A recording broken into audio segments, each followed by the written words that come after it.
Oscar time. We're going to do an Oscar preview. Who do we think is going to win? Are there going to be some upsets? Things going to go as planned? Did comments hurt people? That and more on the show here today. Also, on Hulu, Anniversary with Diane Lane and Kyle Chandler and so many other people. It's a stacked cast. Dylan O'Brien, among many others. I get a chance to speak with the writer and producer of that film, Lori Rosene-Gambino, and we get into a bunch of things. It's really good for people who are screenwriters, interested in how film works. So we're going to get into all that. So let's start it off. Mega show here today on the Kristian Harloff Show. Let's do it.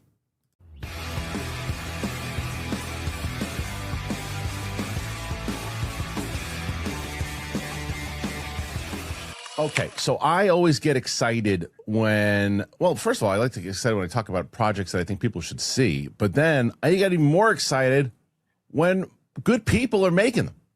And let me tell you that I've told the story many times over about my time working at Joel Silver's company, and I would say my mentor, someone I call my big brother, David Gambino, who I also worked for. He introduced me to his lovely wife. It's got to be, this is crazy, over 20 years ago now. Over 20 years ago. And she is one of the best storytellers, screenwriters, and producers that you're going to meet. And she has a movie that came out last year, but now it's going to be on Hulu, coming up now on the 13th. The movie's called Anniversary, and I am joined by the wonderful Lori Rosene-Gambino. Lori, how are you? Good, Kristian. Wow, 20 years. Seriously? Yeah. Do you remember when I was? I would add bestie to the list. I would say that you are definitely David's bestie.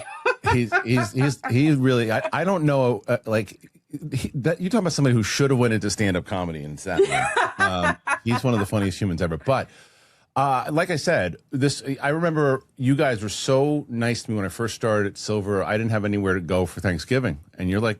You guys like, come over, we hung out, and it just kind of took me in, and and since then, and you and I used to have conversations about not only stand-up comedy, we would talk about screenwriting in general, and then watching what you've done over your career. It's just been amazing. So when this movie was announced, and when it really is I would say a political thriller, right?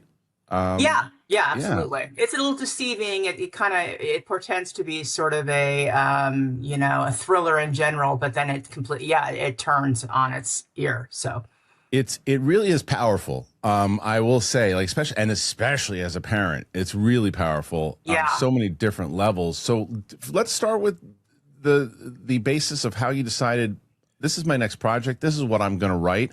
How did it come to be? Well, interesting. Actually, the idea came from Jan Kamasa, the director. I had met him because he responded to a script I wrote about Fritz Lang. You may have read that way back when. This is an old spec, but people respond to it. But he read that and really responded to it. And we met right around the time he was nominated for the Academy Award for Corpus Christi. And he just said, I have this idea and I need a screenwriter who has your voice and who has he knows I'm big and heavy on researching, but I want to do a sort of dystopian thriller about what happens to an American family who are facing something that is very similar to what happened in Poland in 1978 when their democracy, finally arrived after, and so it's not so distant past that Poland has not been a democracy. So anyway, then he told me the idea and how it was contained, and then it scared the hell out of me. And I was like, I don't know how I'm going to talk about so much ideology. Right. But anyway, we had a lot of talks. Then the pandemic hit, wow. which then we weren't in a room to sort of discussing it together, but we had a lot of conversations on WhatsApp, and I just presented a lot of ideas and, about a modern American family going through something. And we thought it was absolutely hyperbolic, in the beginning. And it certainly, as the studio was a little fearful to put it out. It was, made well before the election and completed before the election.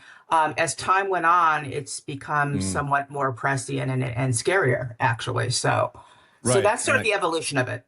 Sure, so after watching the movie and seeing how powerful it is, and obviously we'll talk about the cast that helps elevate that and then some, but what I was also curious about was there any talks ever to make this a television series? Because the characters are so fascinating that you could see. I mean, it works perfectly well as a film, and it's paced out wonderfully. But I'm just curious because you feel almost, because of what you just said, the way the dystopian thing is set up, and because you're learning about these characters and there's so much to them already, and what you did with it in less than 2 hours. Was there any talk to actually make this into a TV show? Not originally, and the reason being is that Jan had set it up as a film.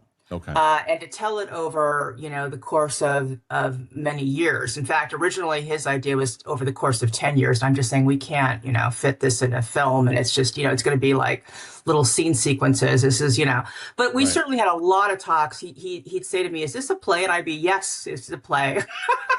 It is a filmed play, and this could easily be a television series. So you're spot on with that. And since then, we've had talks about this evolving into something more. And he's talking to people in Poland. He'd like to stage it as a play, and we've definitely had that conversation about it being a potential series. So, especially how layered these shows are, and especially because you're, I mean, I'm not just blowing smoke up your ass. It's like you're such an intelligent writer, and how you put things. The conversations are so real that it's like that's the type of stuff that really pops that I'd want to see. I'm like, oh, I love this scene so much.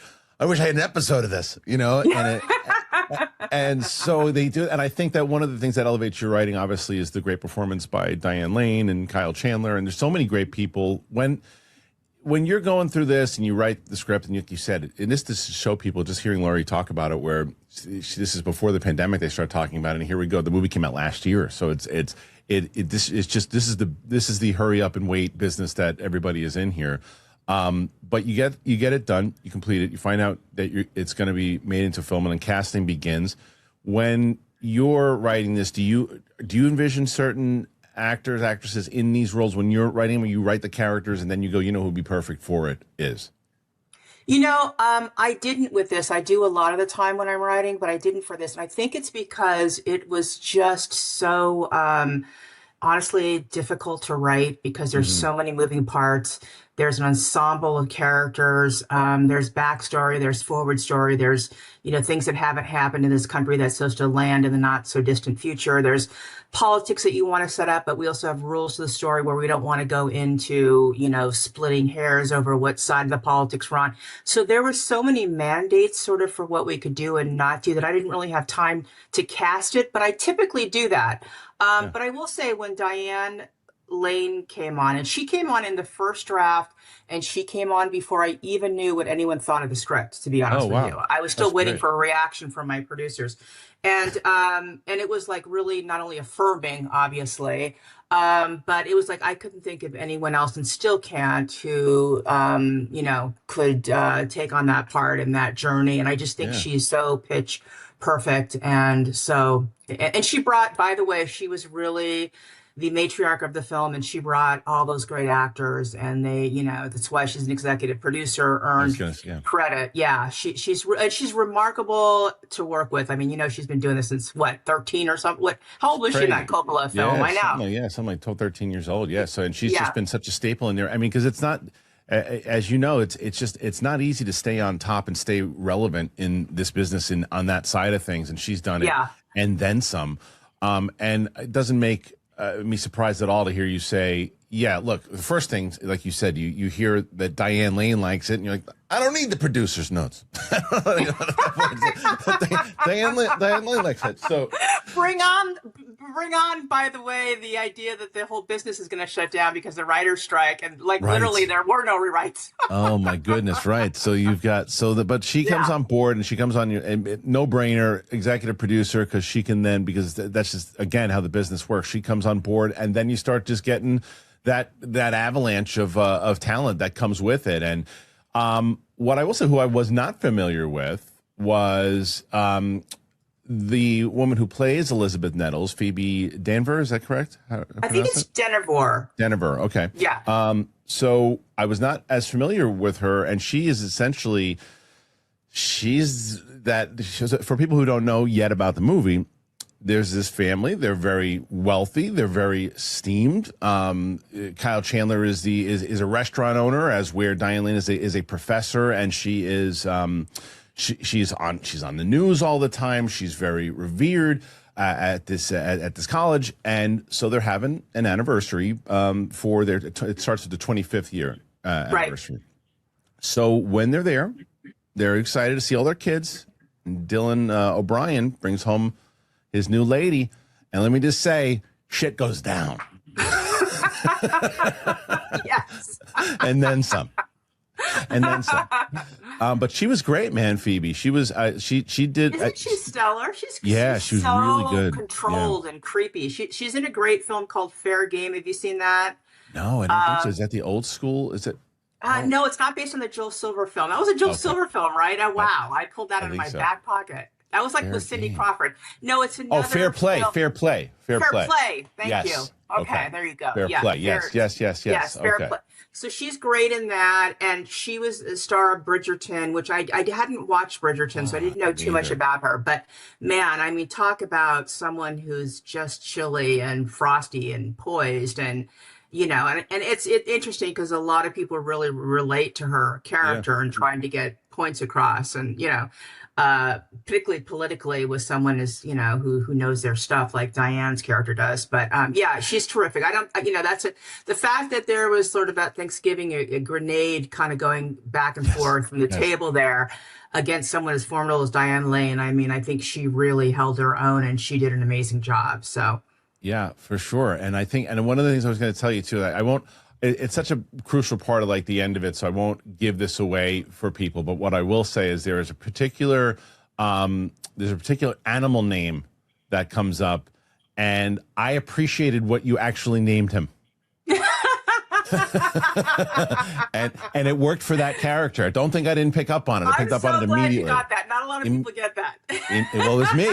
It's me. I picked up on it immediately because of who she is and what she did. Because there is a So so the character is of Gemma? No. The stand-up comic was Anna. Anna, yes. Anna. Madeline Brewer. So she plays like the stand-up comic, and like it really is the sibling dynamic between all of them and the power dynamic in this family. That's why I brought up the television side of it, because it was almost like Succession type stuff, that you're getting into. So playing off of that, but again, just when you're. And I'm also curious because, as people know, there are rewrites constantly on things. I know you can do certain things because of the strike, but when you start shooting, are there rewrites? Are there things that you're changing on set, or is it just this is the draft we're going on and let's go? It was greenlit off of the actual current draft because we were in a strike. It's funny. So the night of the strike, Diane had one note. It wasn't about character dialogue. It was just one thing where I think she thought a replacement. It was like, replacing TikTok or YouTube. It was something in that ilk with her at school, something she says.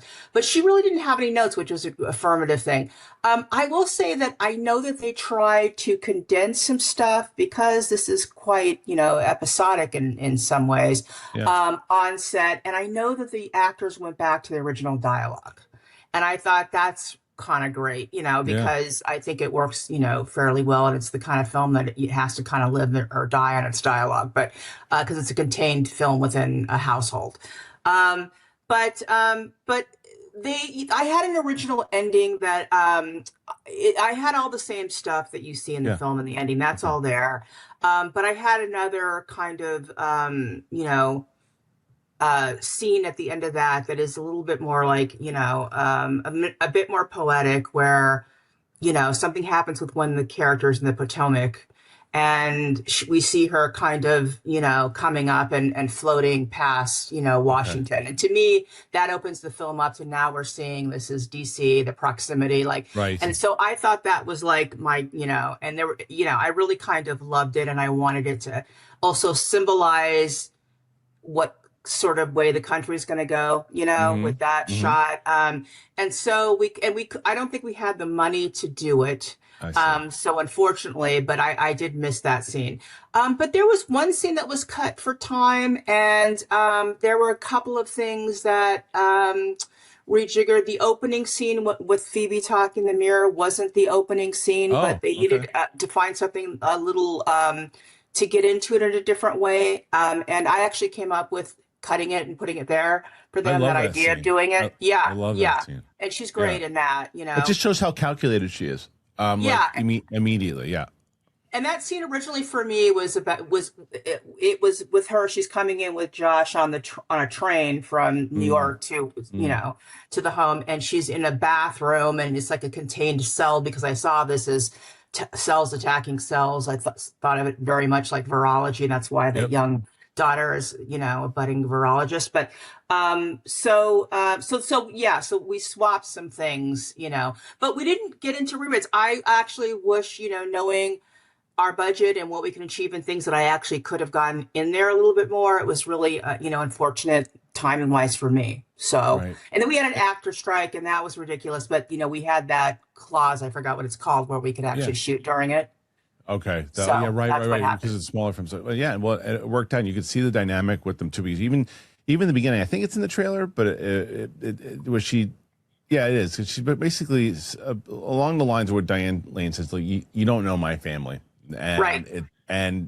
it just shows like the manipulation of what Elizabeth Nettles is able to do and what she accomplishes. You know, even in that, like you said, in that scene up top, she is really that cold, calculated character, and we all know somebody like that, right? We all know somebody Yeah. who's a plotter or someone, and it does range true, and again you couple it with all this amazing talent around it, and McKenna Grace is another one who I know, I mean, right? And she's in everything, Christian. everything.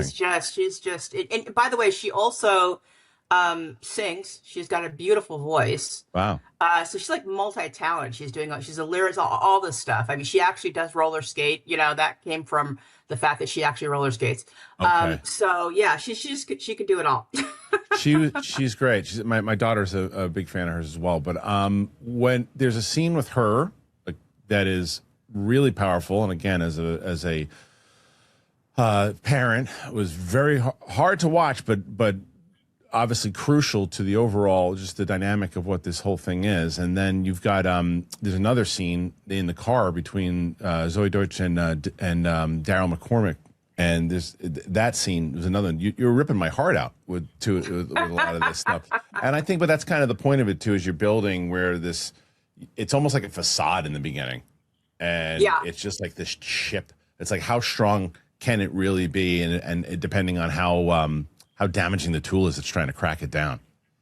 Yeah, that's an interesting wave to ride, because you want to, in the beginning, have enough sort of chemistry in the family and love and those scenes of closeness and Yeah. humor. And, you know, there's some dark humor in it that, you know, in some places lands, other places not as much. But you know, you want all that to feel loving before you strip it all away. You want to understand what everyone does for a living and how their lives are, you know, being changed through the course of this. So, you know, so yeah, so that was important to sort of have that slow kind of boil happen, because this is a contained film genre wise that lends to thrillers and or, you know, or haunted house type, you know, films, Mhm. you know, horror genre. We had to really kind of arc it off of, like, you know, in interesting ways, you know, these character journeys, because like what happens with Zoe, you know, in the car, and her husband in those scenes. So we had to kind of build in different ways, and people like in Parasite, which is so visceral and so great, you know, really going at each other, and then slowly build to it. So I had to keep those like things, Yeah. like all those balls in the air, and keeping it kind of going. So not an easy one. I will tell you that it is definitely the most difficult script I've written, but, you know, really rewarding in a lot of ways, because It's I true, figured 'cause some stuff out. Yeah, you had to be, right? Because you're essentially Yeah. in this whole thing, you're moving them around on a merry-go-round. You're like, all right, it stops here for a second, and then we're focused on them, but don't forget about what's going on with them.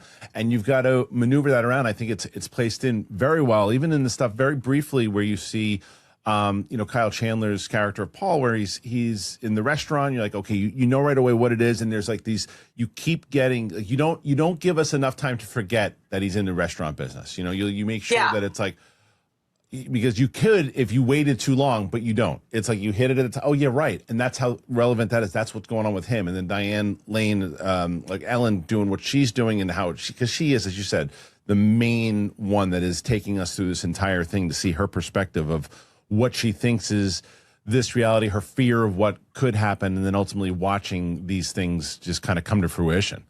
Yeah, I kind of wanted, Paul to be the peacekeeper of the family. And he does this in his business, right? And you see Politicos come into his restaurant in that first scene, and he handles that across the aisle really well. And I wanted him to that extent to home and not break up a family. And this was very important to me because, as you know, I'm going to get personal now. Dave and I kind of went through this a little bit with our own families. It was a little challenging politically around some dinner tables.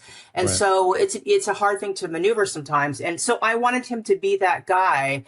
And I just think he did it so beautifully until he goes on his arc and it goes into a really different place with him. And all the characters do that, I think, so well, because you're surprised also by what happens with Diane later, because there's, especially the scene right before the last, you don't expect her to do what she does. So, So yeah, and in particular, I think the biggest arc is Dylan, because he goes, by the way, that's one thing I'm really, I think is so great is that, Dylan O'Brien, his career is so huge. He's so talented and he's so great in the film, and it's such an amazing arc. So I think he's got the arc.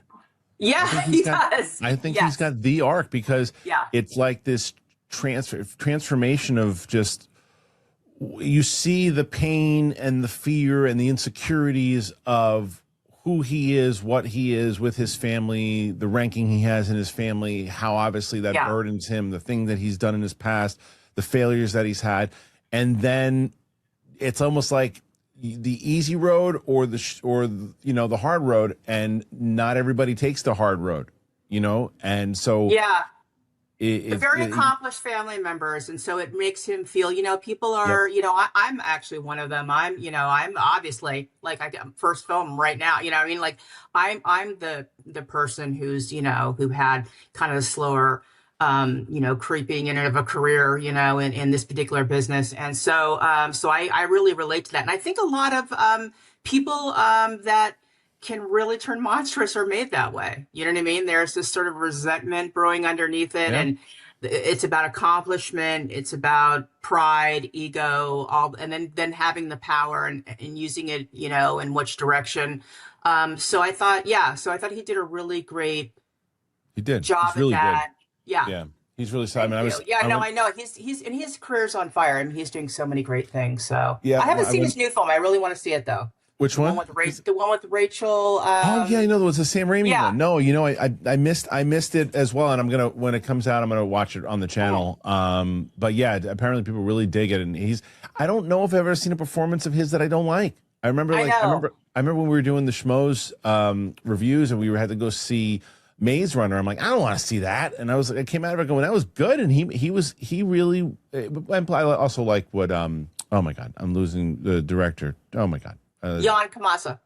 Of Maze Runner. Oh my God, it just did Apes. Anyway, they both did such a great job together, and he just kept an eye on him, and he does it again in this one. So, but one thing I definitely wanted to talk to you about again, as I kind of briefly hinted at it with the role of Anna, is the representation of comedy and what comedy kind of used to be about, and what there really is. I found a parallel in today. Like, there are things that people can say and still say, but there is a lot of censorship, I think, in comedy these days, and there are a lot of times where you're under the watch, and not only with media and government, but just in social media. I mean, in social media in general. And so I liked this approach.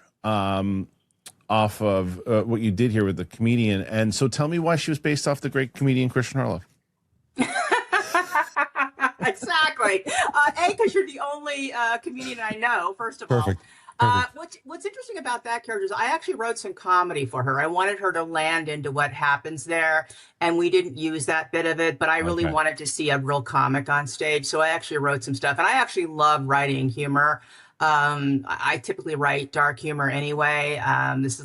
So this is a little different, Yeah. um, but yeah, I was, not only with comics, but like Salman Rushdie, when he's on stage and that guy came and attacked him and like Right. stabbed him in the eye. So you Yep. have a Yep. great novelist, but then we saw what was happening with Kimmel, and then certainly Sure. getting cancel culture. And, like we don't want our, comics to be edgy as hell. And that's what we go for, and so that's definitely like the first line of where, and this is historically true too, of where people go to thin out, sort of the commentary about the current regime. And, Right. and again, you saw that with Kimmel and sort of the buying of places that are very, prolific in their commentary against government and how divided that's become on both sides of the aisle. So, you typically see that they go for the comics, the artists, and the novels, the people that, Yeah. reach the people.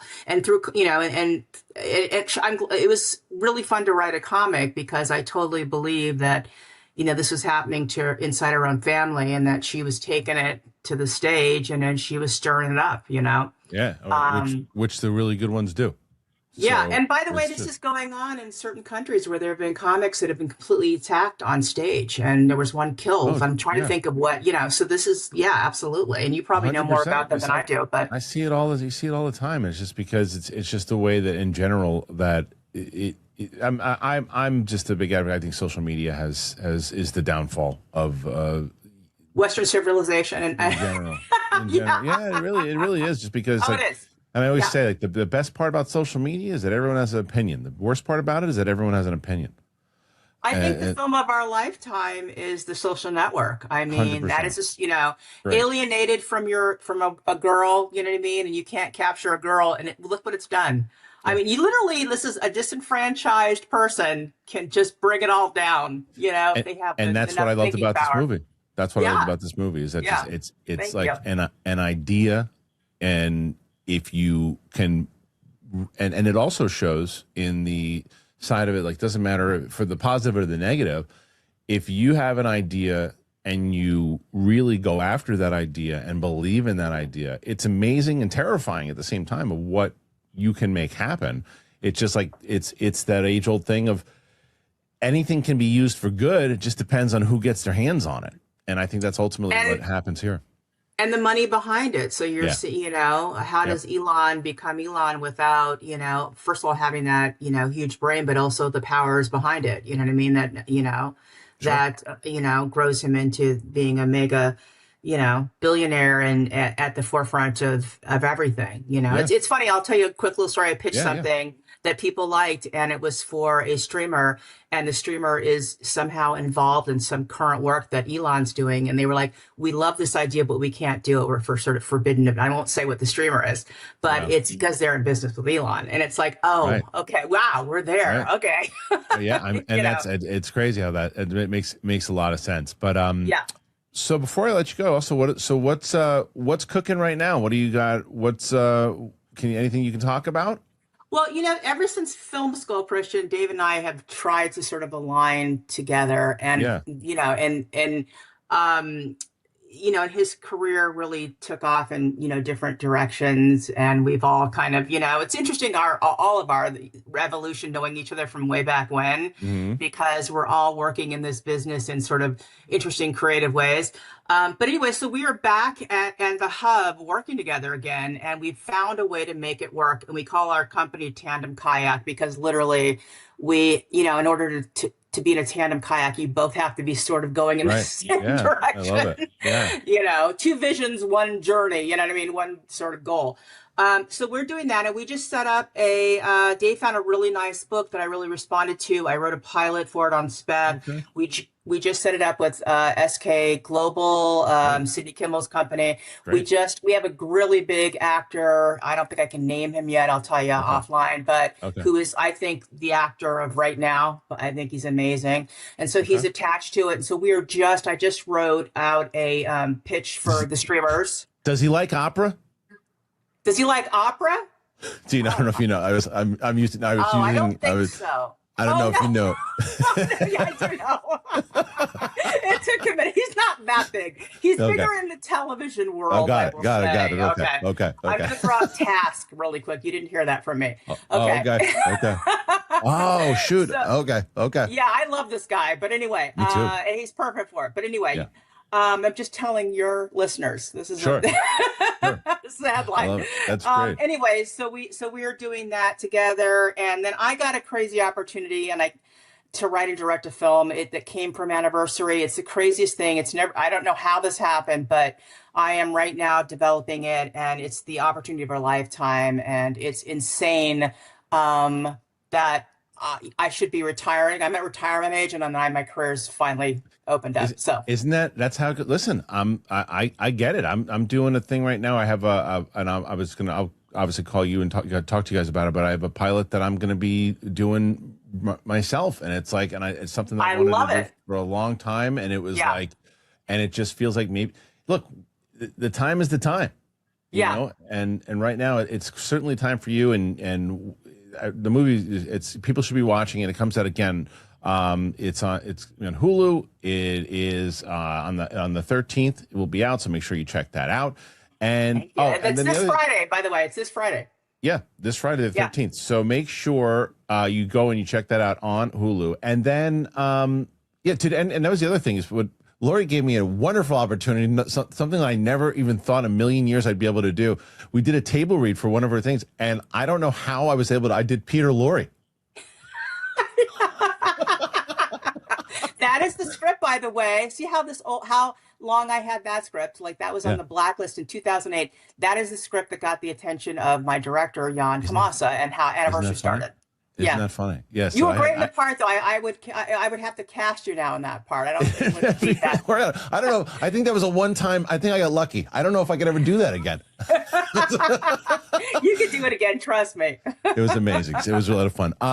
Again, congratulations. I'm so excited for you. This is amazing for everything you guys are doing. I love you guys more than anything, and I'm so glad that you guys. We miss you guys so much. Yes, same. So, hopefully when you guys are back in New York, I missed you, but we'll see you next time. I know you guys went to a game together. Yeah, we will. We'll definitely get together. We might go stop in. I'll let you know offline, but we might stop in after this. So I would love that. Yeah, that was great. And maybe look, I might be knocking on your door where you are right now and say, hey, listen, come over. You're gonna love this place. Can you see the back? You can't see out there yet, but it's a huge farm, and I'm in a cottage in the country. But it's only like a half hour to Dublin. And I'm by everything. And by the way, Brad Pitt's shooting a movie down the road. Yeah. So there's so much production in Ireland. Going on over there. Yeah. It's cheaper too, right? Yeah. Yeah. Oh my God. Yeah. Right. Absolutely. Makes sense. We shot Anniversary here, just so you know. You did? Oh, you shot it in Ireland? Yeah, we shot in Ireland too. Oh wow. Yeah. Oh, that's great. I did not know that, but that's same group of studios, Fifth Season and Lionsgate that Dave's working with right now. Makes a lot of sense. Yeah. California's got to get its shit together. Doesn't it? We're all leaving. I know so many people leaving now. Everybody's leaving. I have like 5 friends who told me that I have close friends moving back to Chicago. Other friends are moving to Texas. Everyone's leaving. Anyway. I have a good friend who's moving to Portugal next week, as a matter of fact. Yeah, nobody wants to, and especially now, the gas is like $8 a gallon. Anyway, this is a totally different show. You are. Again, guys, make sure you go and you check out Anniversary on Hulu, Friday the 13th. Lori, thank you so much for being here again. And when you have your other projects that are coming through, we should do this again. Yes, absolutely. Loved it. All right. Okay. Thank you for having me on, Kristian. Talk to you soon. Bye. Talk to you soon.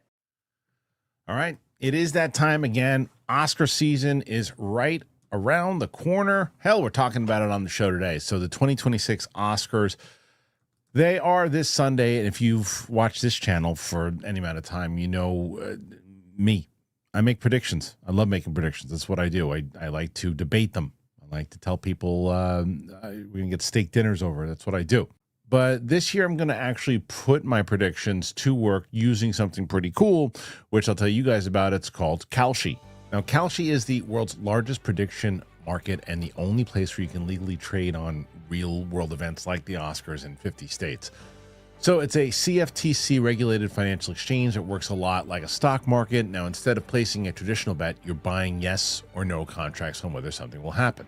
What I really like about it is the fact that you can actually see what the market thinks in real time. So when I was going around and I was looking there, I was checking out the Oscar nominations and checking out Best Actor, Best Actress, Best Picture, the stuff that we discuss and talk about on the show every single day on this channel. So look at the Best Actor race right now. As we know, everything we've been discussing there, Timothée Chalamet is sitting around the 30-cent range after dropping a bit recently, obviously after all the comments. And meanwhile, Michael B. Jordan has surged after the reaction to his performance in Sinners. And then you look at what just happened at the Actor Awards. Oh, there you go. So if you think about it, the pricing actually tells you the probability. If a contract is trading at 50 cents, and you're right, you get $1. If it's trading at 25 cents and you're right, you get $1. That's 4 times your money. So if you think that someone is undervalued in the race, you can actually act on it.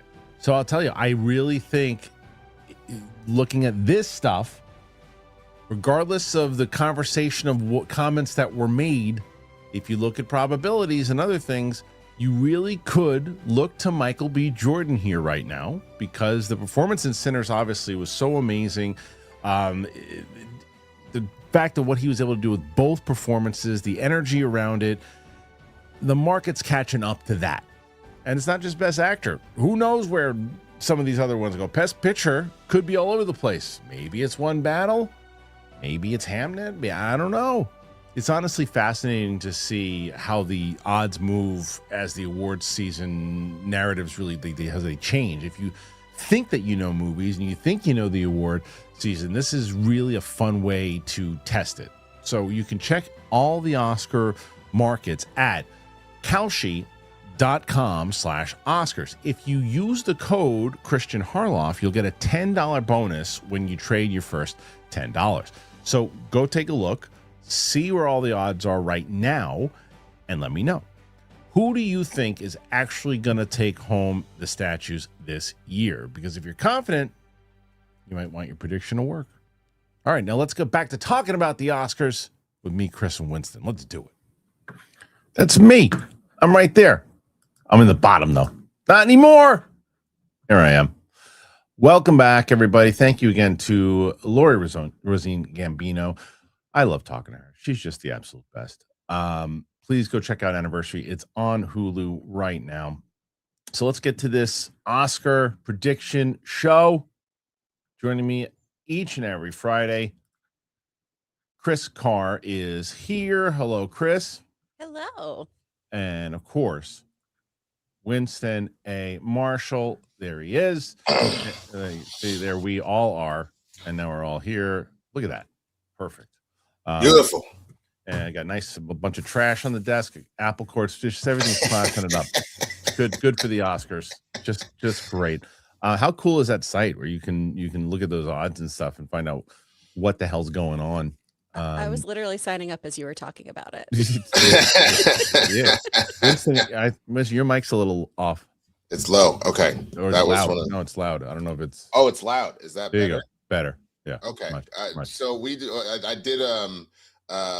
For those that remember from Schmodown, Dwayne Burke was over here yesterday, helping me kind of redo some stuff around here. So we fixed the lights so it wasn't blowing me out all the time. And I finally got the mic out my face, but I didn't realize how strong this thing was when it's pointed directly at you instead of at the side. So that's all right. It's good. I'm glad you get everything in order. So we're gonna go into it. We're gonna go into all the stuff that's going down with the Oscars. It's right around the corner. It's literally on Sunday. And so yeah, as I mentioned, I'm more of the. Are you guys? I forget, Chris. Are you big Oscars person? You know, you going to the party, doing a big, watching it from start to finish. Yeah. I'm going to be at a bar in NoHo, getting sloshed and taking bets. Woo! Yeah. Taking bets is a good thing to do. The bets part of it is good. I'm a fast forward type of guy. on when it comes to the Oscars. I like to see I appreciate who's going to win. I want to see what's going to happen. Curious if I'll watch a little bit of the speech. If the speech is relevant to the actual movie itself and it's a good thing, then I stick with it. If they start going on to something that's completely has nothing to do with the movie itself that they're winning for, I fast forward. If they just, thank everyone that they've met since they were in the first grade, I fast forward. I like good thought out, speeches that are, again, relevant, touching, moving, inspirational. I think that's why a lot of people got into this in the first place. But also I'm very curious to see who's going to win. Winston, how about yourself? Are you kind of like a kind of casual fan, or do you break it down? I've been a diehard Oscars person most of my life, which is just by the nature of what I've wanted to do. It is my most exciting event of the year, and you know how much I love me some Super Bowl and NBA Finals and all that. But this is definitely the weekend I look forward to the most, and especially if I have somebody that I'm pulling for, a movie that I'm pulling for, and in this case, Sinners had the historic nominations, and I'm hoping that they can do as many as they can. But we'll see what happens, man. I mean, there's a lot of movies that I've really enjoyed this year, so I could really go either way with a lot of them. So I'm just excited for the weekend. I was gonna do a live watch along, but I think I'm probably not gonna do that. I think I'm just gonna enjoy the event and just have fun. Oh, that's cute. Okay, go ahead. All right. So let's get to these topics here, because there's quite a few of them. And look, I thought there were some locks that were, take it to the bank. And then I was like, oh, maybe not. And now there seem to be locks again. And then the opposite. It's like, oh, there's a lock. Don't bet against that person. And they're like, I don't know. They're talking about too much smack. They might not have it, which I think is the stupidest thing in the world. But yet I think it's still going to have effect regardless of the week before. Of course, we're talking about Timothée Chalamet. We'll get to that in just a second. But let's get to, we might as well just start with that. So I'm going to bring up to you guys the story at hand and just the categories for the 98th Academy Awards. And here it is. So we're going to start off hot, guys. Actor in a leading role, you got Timothée Chalamet for Marty Supreme, Leonardo DiCaprio, One Battle After Another, Ethan Hawke, Blue Moon, Michael B. Jordan, Sinners, and Wagner Moura, The Secret Agent. Now I'm going to steal a page out of, it's been done many times over. We're going to do, for the three of us, who will win, who should win. So I will begin. Who should win? I believe Timothée Chalamet should win. Now, I really was going Leonardo DiCaprio for a long time, but I was back and forth between the two of them, and then, again, really looking at what he did, I think he should win. Will win. I'm actually going to say I think Michael B. Jordan is going to win. And I don't think it's necessary just because of the ballet comments, but I think that people, especially when you read some of the comments of some of the Academy voters, they're getting tired of him, sick of him, think his ego is getting too big and all these other things.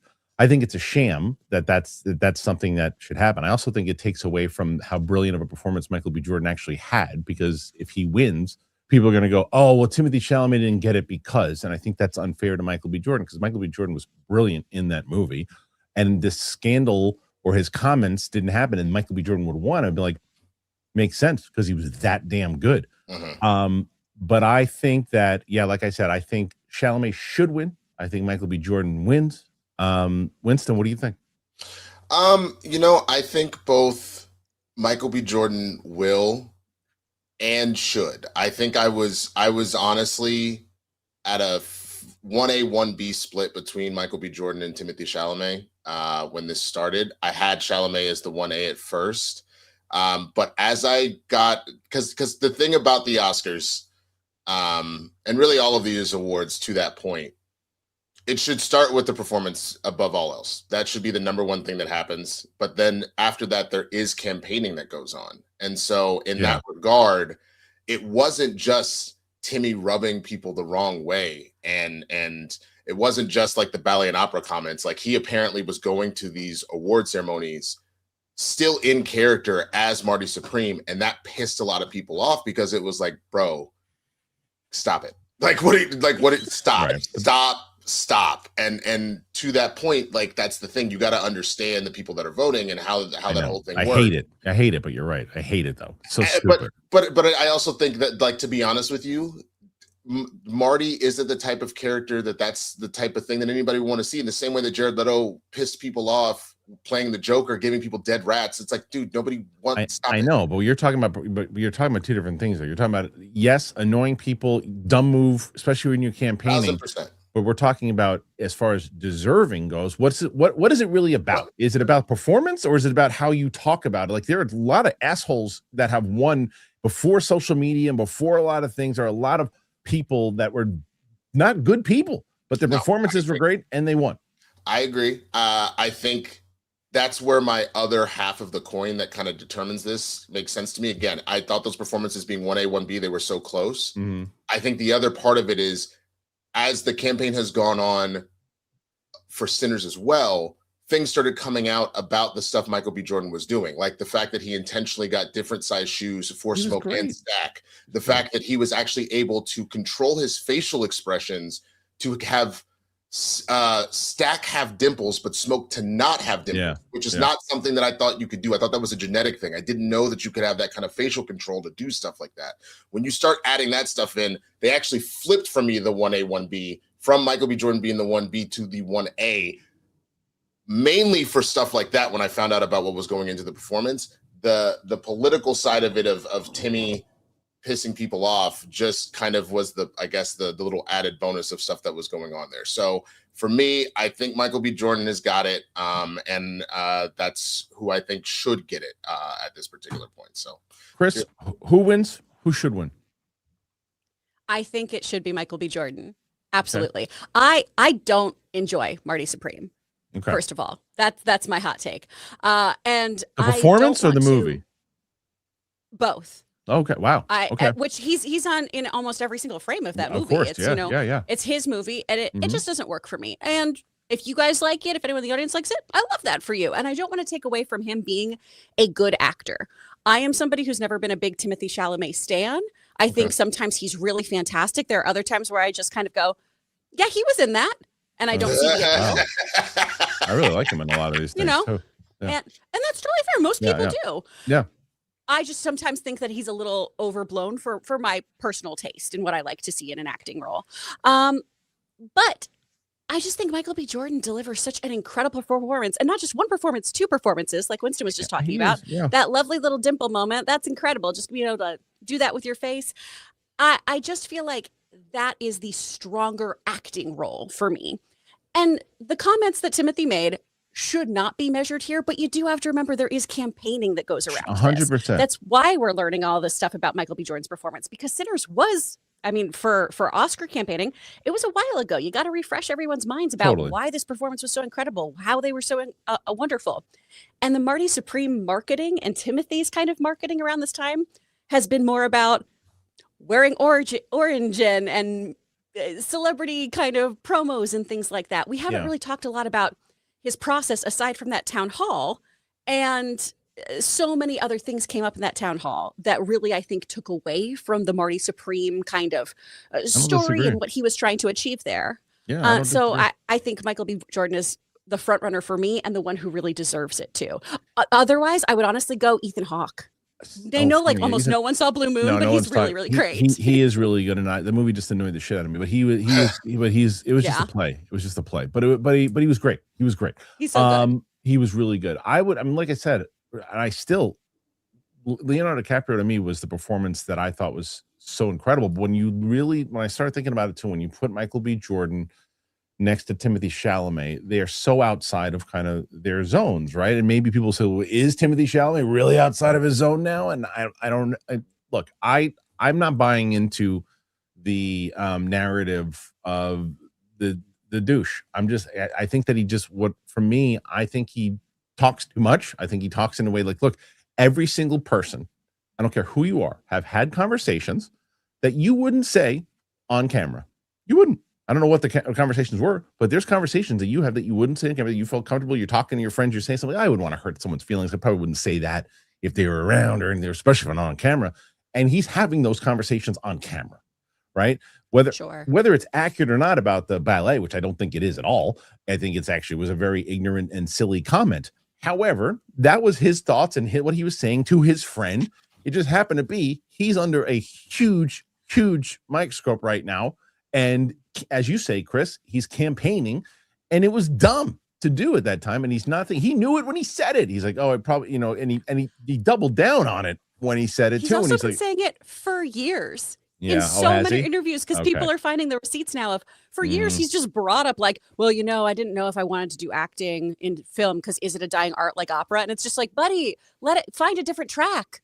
I think it's because he is keep his that family. as an inside thought. I think it's his family. Yeah. But the funny thing is, there was a ballet dancer, I can't remember her name, that was like stopped by TMZ, and she's like, I think people are blowing that shit out of proportion, and I think they are. Let's keep it a buck.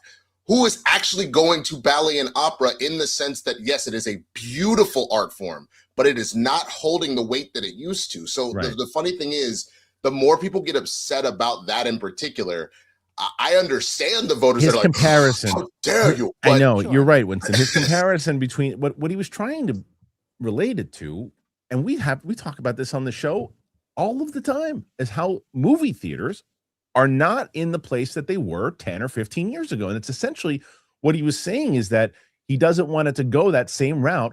People aren't rushing out to see ballet and opera and everything too. It's not like it's like, what are you doing? I'm going to I'm going to a concert massacre. Or I'm going to the opera, dog. It doesn't happen as much, right? It just doesn't happen. But it doesn't mean that the art itself is completely dead and it's not relevant. It's not as accessible is the big thing. Right. I'm from Houston, where it honestly is incredibly accessible in Houston to go to the opera, to go see the ballet. They also do these big open houses. And so that was something I was very much exposed to growing up.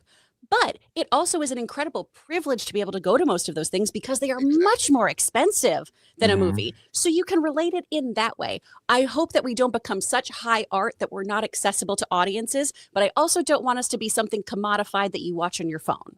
Right. But I'll be honest. You know what I think this is, though, to be completely honest, what this would the people, and this happens whether it's Jennifer Lawrence, whoever's on top. Right. Yep.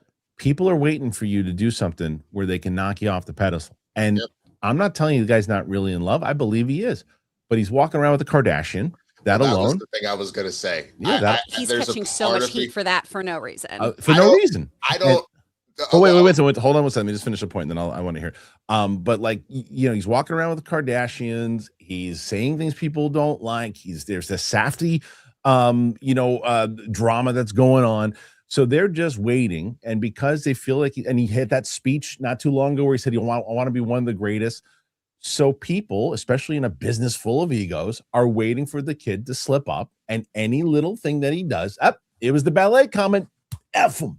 So, but yes, I think there's a lot going into it. Winston, go ahead, please. I was just going to say, when you brought up the Kardashians, I honestly think that a lot of this campaigning that he's done, including acting like Marty at events and things like that, I actually think that Kris is behind this, because Kris has built the entire Kardashian empire off of drama and nonsense. So I actually think, in the same way that you saw her craft out her girls, and the same way that you actually saw her do similar things with Kanye, but that was a ticking time bomb that actually got out of their control, there is a part of me that believes that Kris Jenner is partially behind this, and it's backfired, to be real with you. Because yes, Timmy has always kind of had a certain attitude, but it almost feels like he's turned it on more than normal this particular like award season. And it feels like, we're going to get you that Oscar, and this did not work. If he's taking advice from Kris Jenner, he's an imbecile. Regardless, the fact that that's even in your mind is a problem, right? That's a problem. So anyway, Winston and Chris and myself all think Michael B. Jordan will win. Two of us think that he should win. And I would say this, my last point on this, if he wins, do I think he deserves to win? I do, Michael B. Jordan. However, what I'm upset about for him is that this is going to be a conversation. Well, should Timothy have gotten it? because people are pissed off at him. It's unfair to him because the performance was spectacular. He played two people. Yep, he did. He did. The dimple thing alone that's insane. That is literally insane. Yeah. All right. Let's see. So now that was one that we thought was a lock for a bit. Michael B. Jordan. And the other thing is that Michael B. Jordan just won the actor award. I refuse. It is the SAG award. That is the SAG awards. But you know who brought that up and told me? Roka brought it up on Monday, and I get it. I don't blame SAG for it. It's not SAG. I realize I just heard it's not SAG's fault. It's Netflix. They wanted the whole point was that, and I hate that it makes sense to me, but I hate it in general because the average person scrolling through and sees the actor award with famous actors' faces, they click. They see SAG awards, they go right past it.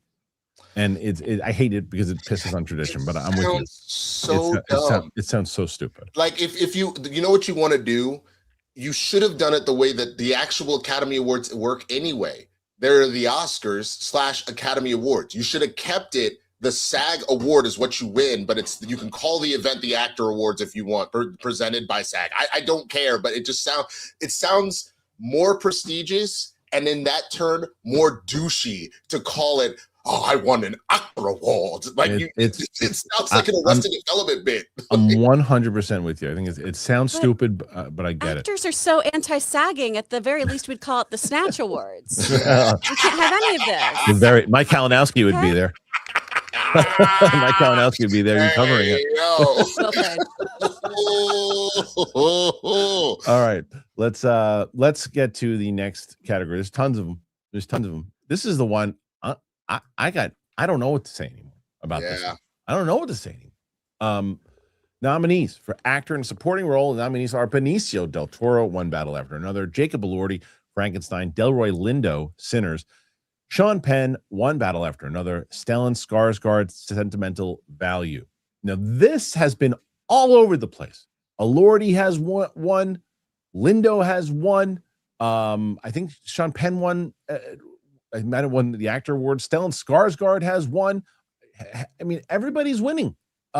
This is one of those things where I thought this was a damn shoo-in when I saw the movie, but we'll start again. This time we'll start with you, Chris. Chris, who should win?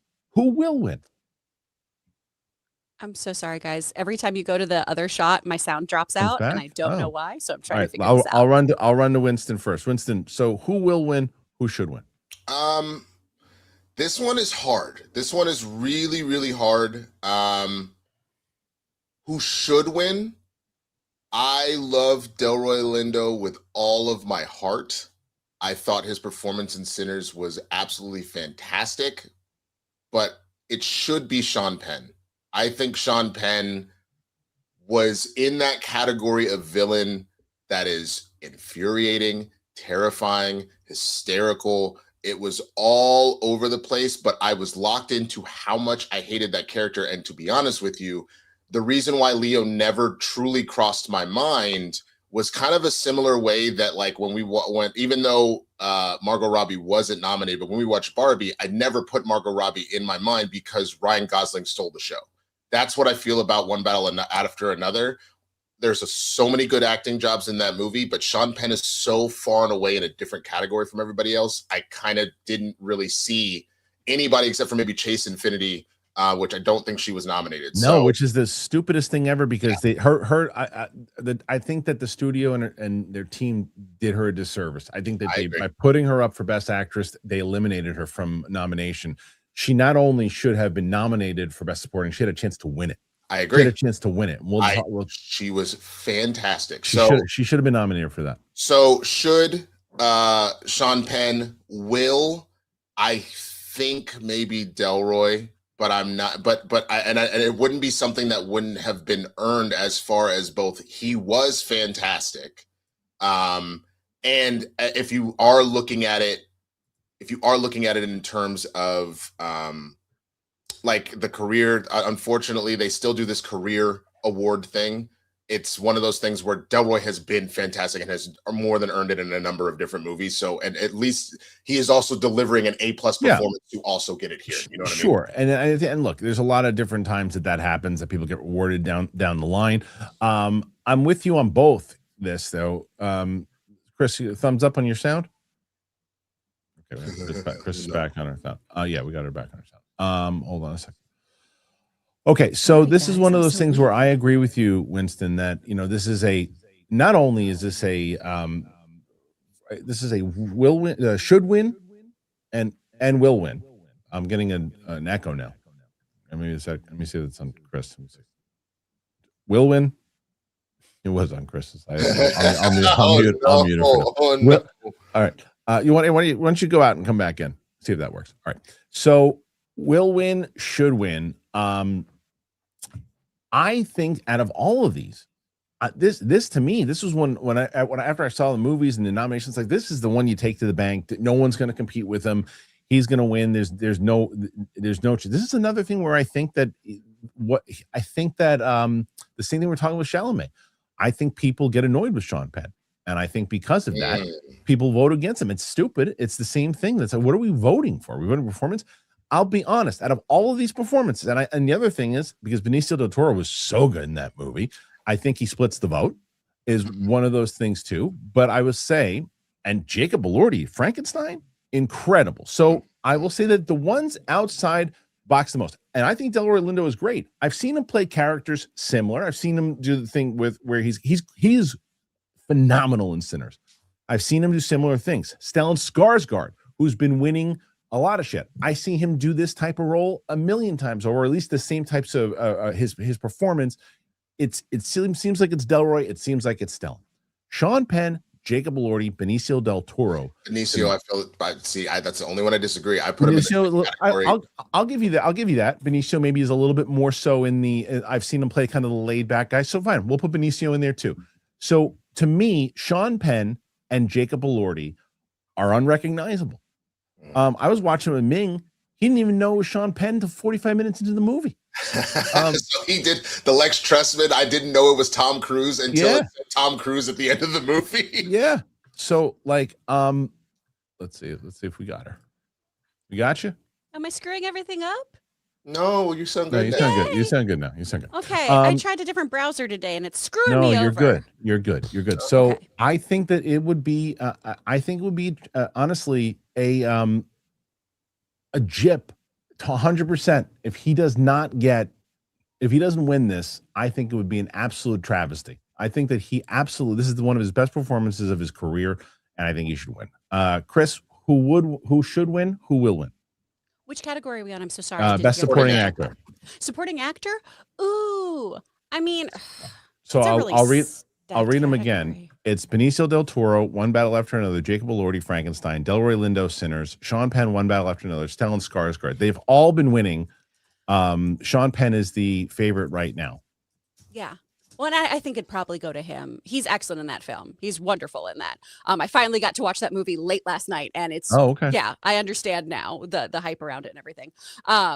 I still like Sinners more, but I think it'd probably go to him. Stellan Skarsgård, I would love to see just because I think that performance is lovely too. I thought sentimental. But don't you think Winston and I were saying about it is that Stellan Skarsgård, Benicio del Toro, and Delroy Lindo, as great as all three of those performances are, they're essentially playing versions of characters we've seen. They're in their comfort zone. Jacob Elordi and Sean Penn are in a different world. Wildly different. Yeah. Well, and Jacob Elordi, again, going back to kind of some of the behind the scenes and campaigning around this too, he did so much, and this is the kind of stuff I geek out about: breath work, poetry work, finding that vocal placement and everything. And so the work he would put in to achieve the monster is so great. And you see it in every single frame that he's in. He's wonderful in that role. But Sean Penn, I do feel like this is also an incredibly transformative role for him. And this feels very Oscar-y to me. It'd be great to see Elordi take it. I think that'd be a really fun surprise. Well, you say who? You say will win, Sean should win, Sean? Okay, on both. Yeah. Okay. All right, let's fingers crossed that Chris's sound is okay on this as I go to the next story. Here we go. So, okay, so we got actress in a leading role, and that is I think this is the one that if you were going to bet, if you had $400,000, I would say you can bet on this particular person and you will be fine to bet all $400,000 and not sweat at all. Actress in a leading role. Nominees: Jessie Buckley, Hamnet; Rose Byrne, If I Had Legs I'd Kick You; Kate Hudson, Sung Blue. I don't know if I get her name right. Renate, how do you say it? I think it's Rensby. Renate Rensby. I think so. Rensby. I'm not sure. I'm probably saying it wrong. She was absolutely wonderful in the movie. And Emma Stone, Begonia. All right. Will win, should win. All of these performances were incredible. Chris, how's your sound? Out. Perfect. I don't know what's going on with it. Kristian. I don't know what's going on with that. I can hear Winston. I can't hear you. It's weird. I don't know what's going on. All right, oh my God! Why? I'll do it. I then. hate this. So will win, should win. You can talk as much shit about me as you want, and I'll never know. No. Will win, should win. Why? We'll do this again. I'll try to do it. Will win, should win. I think Jessie Buckley will win. Jessie Buckley should win. Every single person that was in that category was great. All of those performances. On another year, Jessie Buckley's not in there. Rose Byrne was great in that movie. I didn't love the movie, but she was really good. Kate Hudson, super solid. One of her best performances in a very long time in that movie. Again, Renate, or however I mispronounced her name, Sentimental Value. I think she might have been even the lead contender, and Emma Stone's always good, but no one touches no one can get near Jessie Buckley right now. She is easily. So will win, should win. I haven't seen Hamnet, and I haven't seen Sentimental Value. If I was just going off the three that I have seen, then for me it's Kate Hudson. And that's, I guess, where my heart would lie. But I have seen at least a scene from Hamnet. Jessie has owned this entire award season. There's no way she goes home without finishing it off. No. Like I said, you have $1,000. You put it on Jessie Buckley, and you'll be okay. Yeah. One scene. I saw one scene, and I was like, "Oh." What scene did you see? Oh God. Is it when she's at the theater? Yes. That's the scene. That's the scene. So there's no way that she does it. You know? And the lead up to it is just you've seen it, yeah, Chris? Yes. No one touches her. No, she's incredible. No. She's incredible. And I will say, like, Song Sung Blue, Kate Hudson gives an incredible performance, something that, like, we really haven't seen something like this for her in several years. Yeah, right. And it was so great to see her in that. Rose Byrne is wonderful in If I Had Legs. But Jessie Buckley is so in a league of her own in this film. She is so emotionally available and raw and vulnerable. I talked to some of my family members about it too. There's this kind of in like Irish grieving, there's this idea of keening, and that is like wailing and just letting everything out of you. And that is exactly what she does here, of just completely being this raw nerve. And it's really beautiful and compelling to watch. It really is. And I think that, as I said, I was so blown away by it. I've now seen her in two things. I've seen her in this, and I've seen her in The Bride. Now, the movie The Bride wasn't great, but she was fantastic in it. She's just a next level type of performer. I'm telling you, I think to me it was one of the best performances I've seen. I was equating it to how I felt when I saw Daniel Day-Lewis in There Will Be Blood. It's like that good of a performance, and I think people will be talking about it forever. This is the easiest category to pick. All right, so I'm scared to move to the next category. I think what I'm going to do is, you know what I might do instead? Well, you run your show how you want to. Well, no, okay. But I want to make sure that you can do it. So I think, I don't know if Luke's able to do it. Luke, can you, hopefully he can hear me, but Luke, can you screenshot the categories and just put them as pictures, and then I can just bring up the pictures, and hopefully that works. Let me bring up a picture, Chris, and tell me if that doesn't. So look, and if that messes some stuff up, bring something up that's relevant to what we're talking about. Photo of Penny Barber. Oh, even better. Okay, does that work for you? I can still hear you. Okay, good. So if Luke can come in, hopefully, and help us with that. Work, Luke. No, that would be. I don't even know where he did with this thing. Where is it? There we go. All right, so let's get to the next category, and hopefully, or Luke or PLD or somebody can do it. And here is the actress in a supporting role. The nominees are Elle Fanning for Sentimental Value, Igna Ibzadar Ilias, Sentimental Value, Amy Madigan, Weapons, Wunmi Masaku for Sinners, and Tiana Taylor, One Battle After Another. So who will win, who should win, because Chris Carr can hear us now. Chris, who will win, who should win? Ooh, okay. This is the hardest category. I haven't seen Weapons. I haven't seen Weapons. Damn. And Even I've seen Weapons, and I don't watch that. No, I have to have somebody who's watched it watch it with me though, so they can tell me when to turn away. Okay, thank you. Thank you. Because I need the moment of, because Kristian already warned me of, there is a scene that you will not be okay with. And I just need to know that one. I need to know when that's happening. But I've heard wonderful, wonderful things about her performance. I love Nami in Sinners. I think she's so incredible. That's who I would want to win at these performances. And I think everyone, again, in sentimental value is wonderful. I keep thinking about Elle Fanning in the Predator movie, though, versus this, and being like, that was such a compelling performance. I want her nominated for Predator, which I know is not what we're talking about, but that's what I keep coming back to. So, yeah, she was great in that. Yeah, I'm just Team Sinners all the way around. I think everyone involved in this movie should win every category. I'm going to be so honest. For Sinners, yeah. I mean, look, so there. I mean, for me, who should win is Chase Infinity. I'm very surprised she's not nominated. Yeah, she's no, I know, but I'll give the real answers. But what we said, Chris, beforehand was that I think the studio and whoever decided that they were going to run her for Best Actress knocked her out of this race completely. It was the worst thing that they could have done. Not only would she have been nominated, she would have won. I think she would have been the front runner if they would have kept her in there. I think that's by putting her in Best Actress, they destroyed her chances. I thought it was a very, very not a smart move. Yeah. So that being said, I'm going to say who I think should win is Amy Madigan for Weapons. I think Tiana Taylor is going to win, but I think Amy Madigan should win. I think that she was so good in that role. I think because it might be a genre movie that it might sway people. I think Tiana Taylor has been wonderful in not only in the marketing. I didn't love her in this role. I love her. I didn't love her in this role.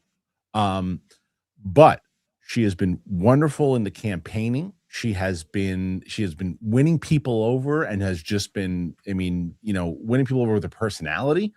And I think she's campaigning really well. And as we said, campaigning is a massive thing. So I think it's a 2-person race between Taylor and Madigan. And I think Taylor wins, but I think performance-wise, I think Madigan should win. Okay. So let's see. So is anybody responding?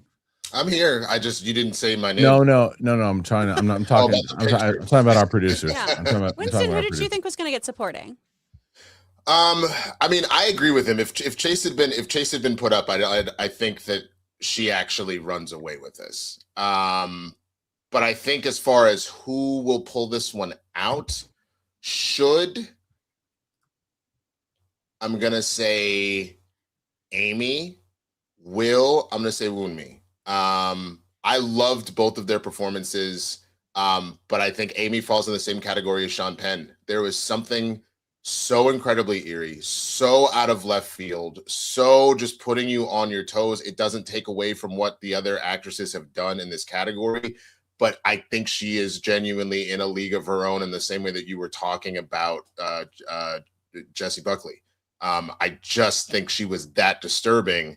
And I think, truthfully, there's a reason why, at least with the acting categories, they really do say looking at the SAG Awards tends to be an interesting kind of indicator, both from the standpoint of it lets you know what the initial nominating group, because for those that don't know, the way that the Oscars work is each individual group. So the actors are the ones that vote to then put up the nominees, and then the general Academy members all vote on everything.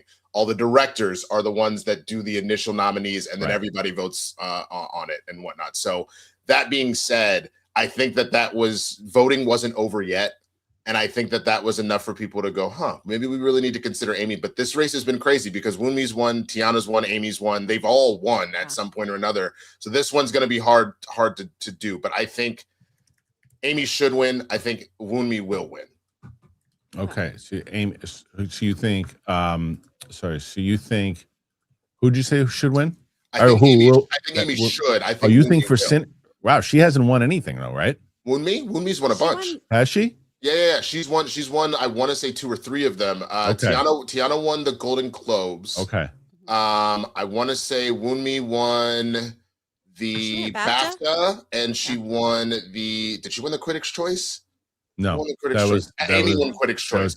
No. Amy did not. Oh, Amy won. Amy won Critics' Choice. So again, it's been kind of all over the place, but I think Wunmi will take it.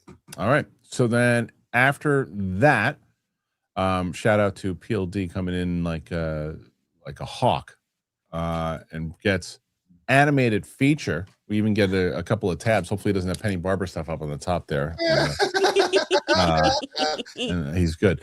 Animated feature, and so our animated features are the nominees are Arco, Ilio, which is crazy to me that Ilio got nominated over. Shoot, I was going to say Train Dreams. That's a different movie altogether. In Your Dreams.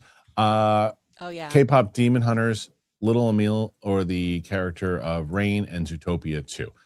Okay, as I said before, and we brought it up, there, if you want to bet $5,000 on Jessie Buckley, you can bet another $5,000, walk away just as well if you put all of your money on K-pop Demon Hunters.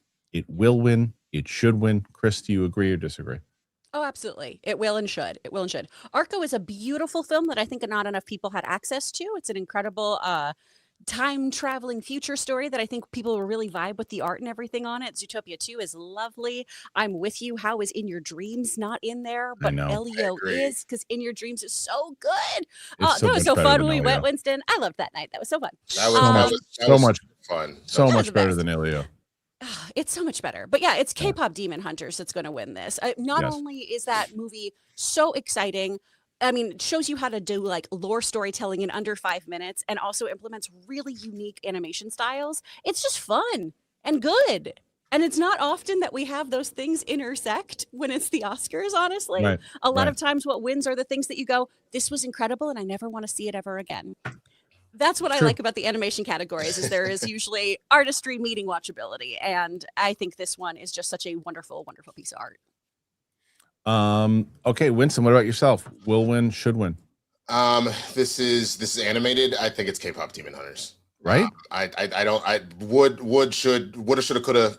I think that this is upside down, backwards and forwards. It's funny because I took forever to watch K-pop Demon Hunters, and I was like, man, people going on and on about this. It can't be that good. It can't be that good. And then I watched it. I was like, why did Sony let this go? I know. That was a huge miss. Like, especially considering, like, you saw what you were able to do with Spider-Verse. And like, even though it's not the same teams, it's the same studio, obviously, but it's not the same teams, like straight up. This had so much potential. Why you wouldn't distribute it yourself and you let Netflix walk away with that is just a mind, like, to be honest with you. But it's too good. It is too good.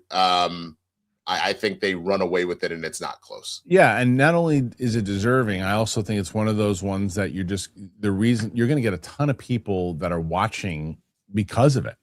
Mm-hmm. The audience is going to be watching, like, you're going to be a lot of people that are watching just for that category. So I think that's an easy one. Now, we're not going to do every award here. What are we doing? We're just going to do 2 more: directing and best picture. Are we not going to do screenplay? No, not today. We're just going to do directing and I mean, if you want to do screenplay, we can. I would appreciate doing original and sure. supporting. Okay. Though I guess those are easy. I could just tell you. Well, hold on. Let me do the nominations. I got to go back down to it. I just can't, because PLD's not going to be able to pull these in time. So, the writing adapted screenplay. The nominees are Begonia for the adapted, Frankenstein, Hamnet, One Battle After Another, and Train Dreams. Winston, who will win? Who should win? One Battle across both. I don't think that is clear. That's the only part when I said it, I was like, well, maybe we don't need to do that, because I think for both of those categories, I think those are insta locks and they're not close. I think then for original, when you read the nominees, it will be. Well, we'll get to it in a second. But Chris, what do you think as far as will win, should win on adapted? Oh, same page. One battle. It's one battle after another. Yeah, absolutely. I think we're gonna be on the same page on both of you. So like one battle after another on that, and then writing for original screenplay. We all think will win, should win will be Sinners, right? Mm-hmm. Okay, so there you go. All right, now so we get to, let's get to director. Now this is going to be an interesting one for sure, but I still think that, we should. And for this one, we'll do a sleeper, like a potential, like outside shock, because I think there's a chance for an outside shock here.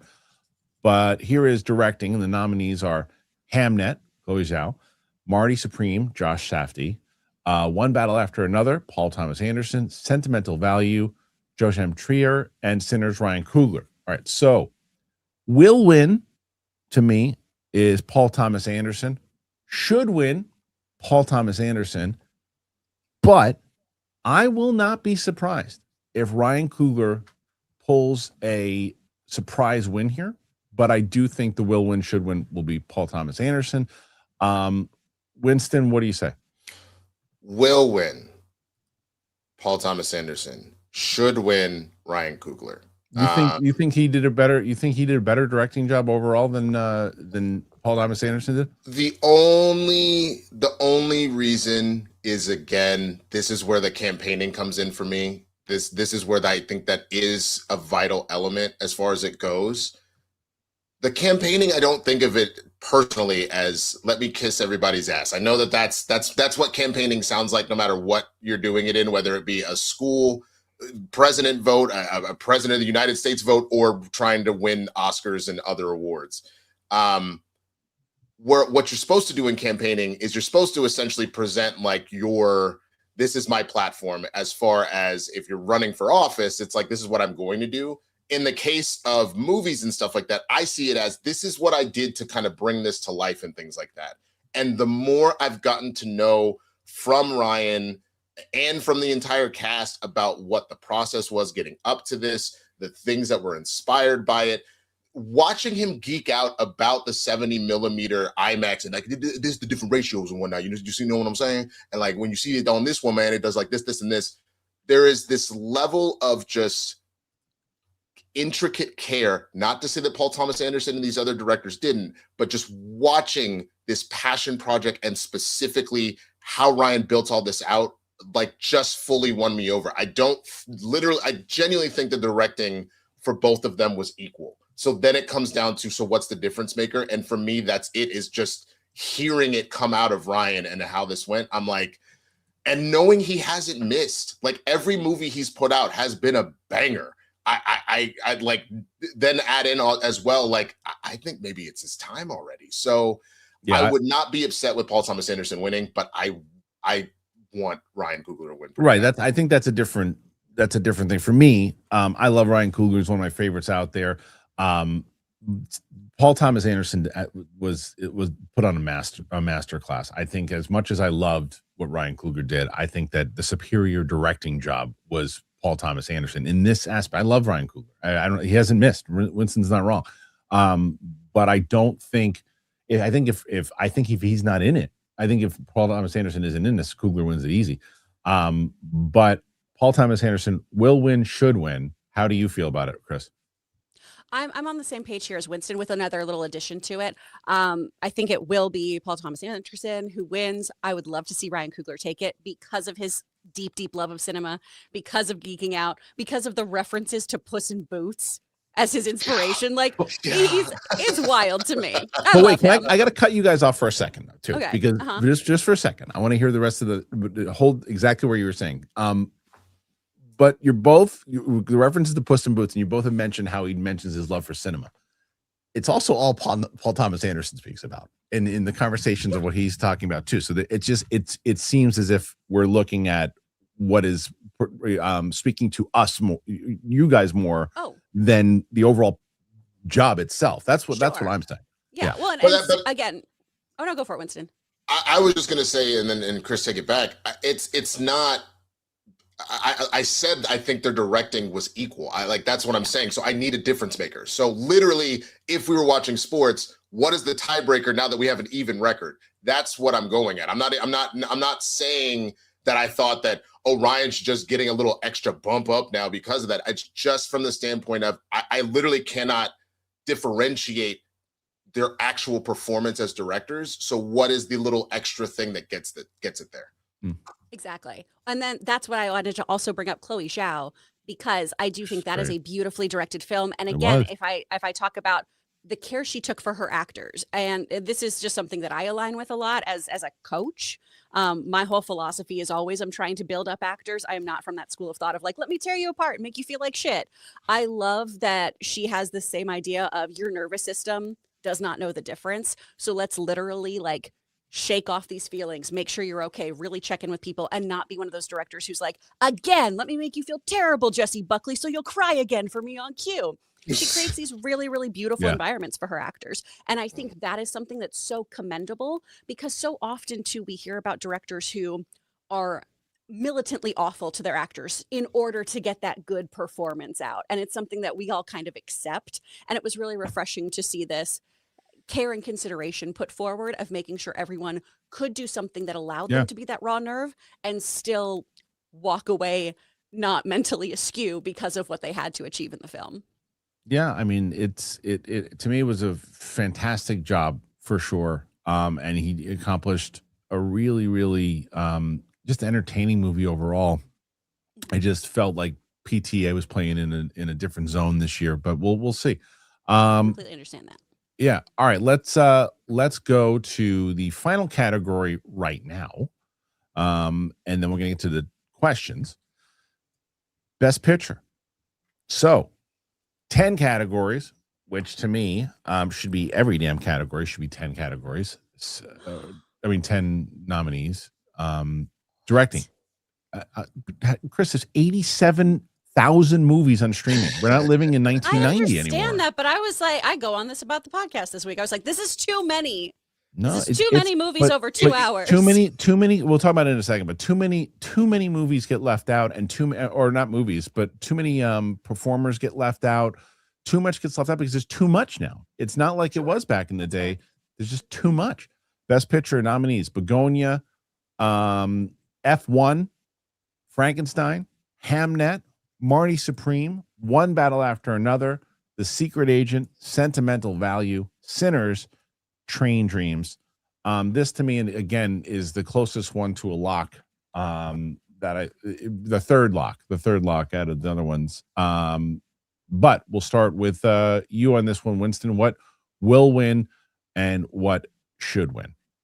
Will win, should win. F1, baby. No, I'm just playing. Yeah, great. I'll take that as my favorite. I do love me some F1. Yeah. This is hard. This is hard. I think should is probably one battle. Will, again, I think, is Sinners. You think Sinners is going to win? I think there was a weird wave that's just, again, happened over the course of the thing. Now, I like, for me, Sinners is my number one. So that would be my vote if I was in the Academy as far as that goes. I think One Battle, again, should win. And I think until the season really got underway that it had it on lock. I don't think it's a lock anymore. I honestly think that they've got probably, I would argue they're probably sitting at 49 and Sinners just got up to has Sinners won anything? It's like one. It's one. It's picture. one. Let me see. It won via the SAG Awards, where they give it as far as that's like ensemble. but I get that. That's but so Best Picture has it won? Best Picture. One Battle has kind of swept things. Yeah. So that's the only thing. There's a weird wave going. So you're gonna go if you were betting at a party this weekend, you're gonna put money on Sinners to win Best Picture. I would put it on Sinners. Can I be part of your Oscar poll? Now, I'll tell you this much. Yeah. I wouldn't make this bet. Like the truth of the matter is, this would be the bet I would actually stay away from. I would feel confident in the other ones that I said. I do not. Wait, Husker for Life said it won a ton of Best Picture awards. Which ones? Where? Husker for Life said it won a ton. Which ones? I didn't know it won any Best Picture. He said it won a ton. I haven't heard it won any Best Picture awards. So which ones? Let me see. I'll pull up the IMDb and see what awards they've won already. But he said it won a ton. I haven't seen it win one Best Picture award yet. Let's see. It was nominated for that, didn't win. The actor awards again. That's the ensemble part of it all. It won. Let's see. It won Alliance of Women Film Journalists Best Picture. It won the Astra Film Awards Best Picture. I know. He said it won awards. We knew it won awards. He said it didn't say Best Picture. He said, "Yeah, we know it won awards. It won a ton of awards. Just not. It won a lot of awards, but winning. I mean, obviously, I'm gonna be real. It won a shit ton of the Black awards. Like it won the Black Reel Awards. It won, if I'm not mistaken, the NAACP Awards. It was the runner-up for the Boston Online Film Critics Association. It won the Boston Society of Film Critics. I mean, but these are all like this. I'm not knocking these organizations, but these aren't the majors. Yeah. So that's the thing. It hasn't won, to my knowledge, any of the majors. It keeps losing to one battle. Yeah, that's why I can't say. I think will win, should win is going to be one battle. I think I think that does sometimes when you get somebody that's winning like the Globe and then like you look at there's a lot of times where someone will win one award here, one award, then they're split. I don't know where it's going to go and it could go anywhere. But normally when that many awards are being won by one particular movie, it usually plays in their favor. So I'm going to say, again, for me, it's one battle on both. Chris, what do you say? I think it's going to be one battle that wins. My should, again, is Sinners. And this just really comes down to personal preference. I enjoy Sinners more. That is a movie that I've watched so many times. And while I did watch One Battle finally for the first time last night, it was this is good. And I would come back to this film. Sinners is something that I'm obsessed with. That movie really just stuck with me in so many different aspects. But I think it's still going to be One Battle that wins it, though. I probably would place that Sinners bet. But that's because I'm bad with money. I don't care. Yeah, fair enough. My bets are $20, where I'm just like, here's the pot. Ooh. You know what? I'll run it back. I'll say no. I think one, because like now that I really went and looked at what Sinners has done, as even if the wave is changing, I don't think the Best Picture one is, and I do think it probably will be One Battle. Yeah, a lot of people kind of went with what you said when it's like the most nominated movie in history, right? Sinners. So, but the thing is, it had like 2 or 3 more nominations than One Battle After Another, which was also nominated a shit ton. It just had more. So people were like, oh, but it was also nominated for, whether it was screenplay, editing, best supporting, and other things. That there were so many, so much. Yeah. I think that'll be the interesting one because I know that's one of the new categories is casting. I do think Sinners will win that one. I think by the nature also of having that many characters and actors nominated themselves, I think casting might be a lock on Sinners just for that reason. I agree with that. All right, so that's our Oscar preview. What do you guys think about all of our picks, and what are your picks? Make sure on the Clips channel, I think we're going to probably just go each category. So let's make sure PLD and Luke just let Jonathan know we're going to do each category for the clip out. So make sure that you guys are leaving your thoughts in there. And we want to know, what do you think? Any surprises? Put your thoughts in there. Let us know. All right. So we're going to get to the questions in just a moment here. But before we do, I got to tell you about our good friends at Factor. Again, you want to help out the show, click on that link, get yourself something. That's what keeps us on the air. And if you're able to, you want to get yourself something good, that's what happens. Let's do it. Warm weather's right around the corner. Shorts weather is right around the corner. I'll tell you, it's also that part of the year where eating well, it just stops feeling optional.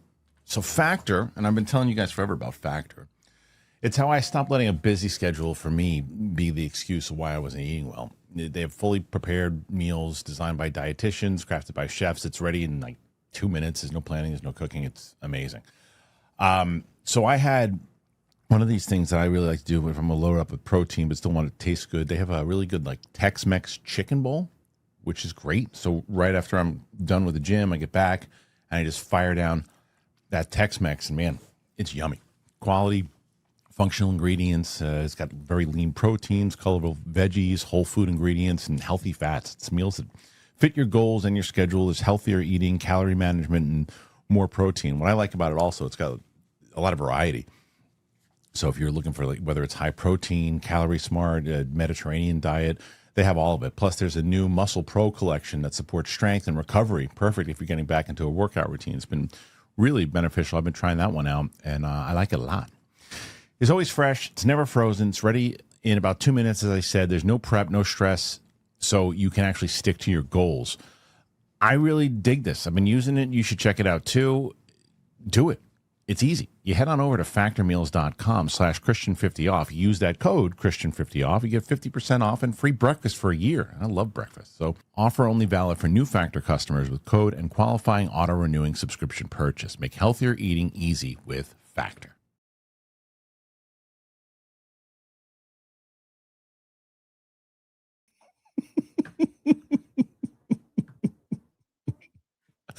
Welcome back, everybody, to the show.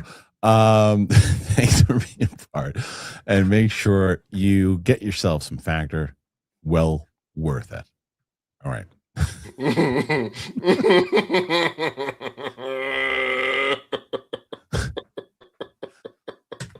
you wonder why I was with that outfit. You wonder why I was bringing up Penny Barber. Had no idea either. He was just, you know what was going on. Anyway, let's Chris, good luck to you. I got to bring up this screen, so we might lose your audio, but I got to do it. That's fine. Give us a shot. If your audio drops in, I'll bring you back in. But okay, this is something that's also relevant to the Oscars. And what the fuck was that? Marvel reunion is planned for Oscars 2026. Could we get a new look at Avengers Doomsday? And it's on ABC, right? The Oscars. yes. Yes. This year's Academy Awards ceremony will feature a Marvel reunion, and fans are wondering if we might get a new look at Avengers Doomsday during the show. Avengers assemble at the Oscars. Academy Awards telecast executive producer Katie Mullen and Raj Kapoor took part in a press conference alongside host Conan O'Brien and revealed that this year's ceremony will include a little something for MCU fans. There's also going to be a Marvel reunion for the superhero fans, so we're going to have superheroes, and there's also going to be an extraterrestrial on the stage, so you can figure that one out. We're not sure which alien has been listed to appear, but this news had led to speculation that we might see a new teaser for Avengers Doomsday. Wishful thinking, maybe, but Disney has debuted first looks at several movies during the Oscars broadcast in the past. Marvel has already released the 4 character focused clips, but we're still waiting on a full trailer. Okay. So first of all, Chris, can you hear us? No. All right. So Winston, does this mean that we're going to see a trailer? Considering it's ABC, considering that they have done first looks before? I think so, because there was also a tweet that's gone viral today that's somebody pointing out that Galactic on Groundhog's Day, Marvel put out a tweet of Galactus looking over the city saying 6 more weeks of winter. That actually corresponds to this weekend. So I actually think that this feels like they actually were teeing that up for a trailer to drop during the Oscars, because that's, again, when you've got this major blockbuster, you want to try and tie it to one of these major events that millions of people are watching. So it's the Super Bowl, it's the NBA Finals, it's the Oscars. Like, have the Oscars numbers fluctuated? Sure. But if you know it's on ABC, which means you get it for free to do your own kind of stuff, more or less. Right. Why wouldn't you do it? Yeah, you wouldn't pay the money to do it, and you get some attention, and it's relevant with movies. So she can hear me, she can't hear you. So just why don't you ask her, Winston, what her thoughts were overall on the do we think we're getting a trailer? So, Chris, you can hear me? No. I can hear Winston again. No, I can't hear you, and now I can't hear Christian. Okay, that's okay. So then the question I was supposed to ask you is, do you think that we are going to be getting a Doomsday trailer during the Oscars based off of that report, as far as saying that, that the cast will be at the ceremony, things like that? Do you think that we're going to get a Doomsday trailer going into this? I don't, but that's because I have insider information on that. Well, there you go. I know somebody who does QC work. And so I would have known about this. And that is the only reason why. Maybe they had to sign a whole bunch of NDAs, but that has not been a problem as a source in the past. So I do not think that's happening. Saying I should put a bet on Kalshi saying that there won't be a trailer. Yeah. I mean, we've already established I'm real bad with money, so don't trust me with anything. Yeah. All right. Well, there you go. Well, what do you? So not financially savvy. But yeah, I don't think that trailer is going to be there. It would make sense. I completely understand why people think this, and that's because we have this Disney, ABC, Marvel connection. It would only make sense to be on your own network that you own, talking about your own property. It's all built in there, but I don't think it's going to happen. We could have a tiny little glimpse of something maybe, but I don't think it's going to be like a full trailer. All right. Well, what do you guys make of this announcement? Are we going to see a trailer? Are we not? Again, PLD, make sure that Jonathan knows that we covered this. We can use it as a clip. And if you haven't gone to the Clips channel, please go to the Clips channel. We're trying to get to 30,000 by the end of the year. I think we can do it. All right. It's time for the questions. Let me try to do this. Maybe this helps do that. Maybe that works. I don't know if that worked or not. Did that work? No. I don't know what is going on. Why don't you tell her to sign out and then come back in? Sign out and come back, girl. Yeah. All right. So what we'll do in the meantime is we just won't do that again.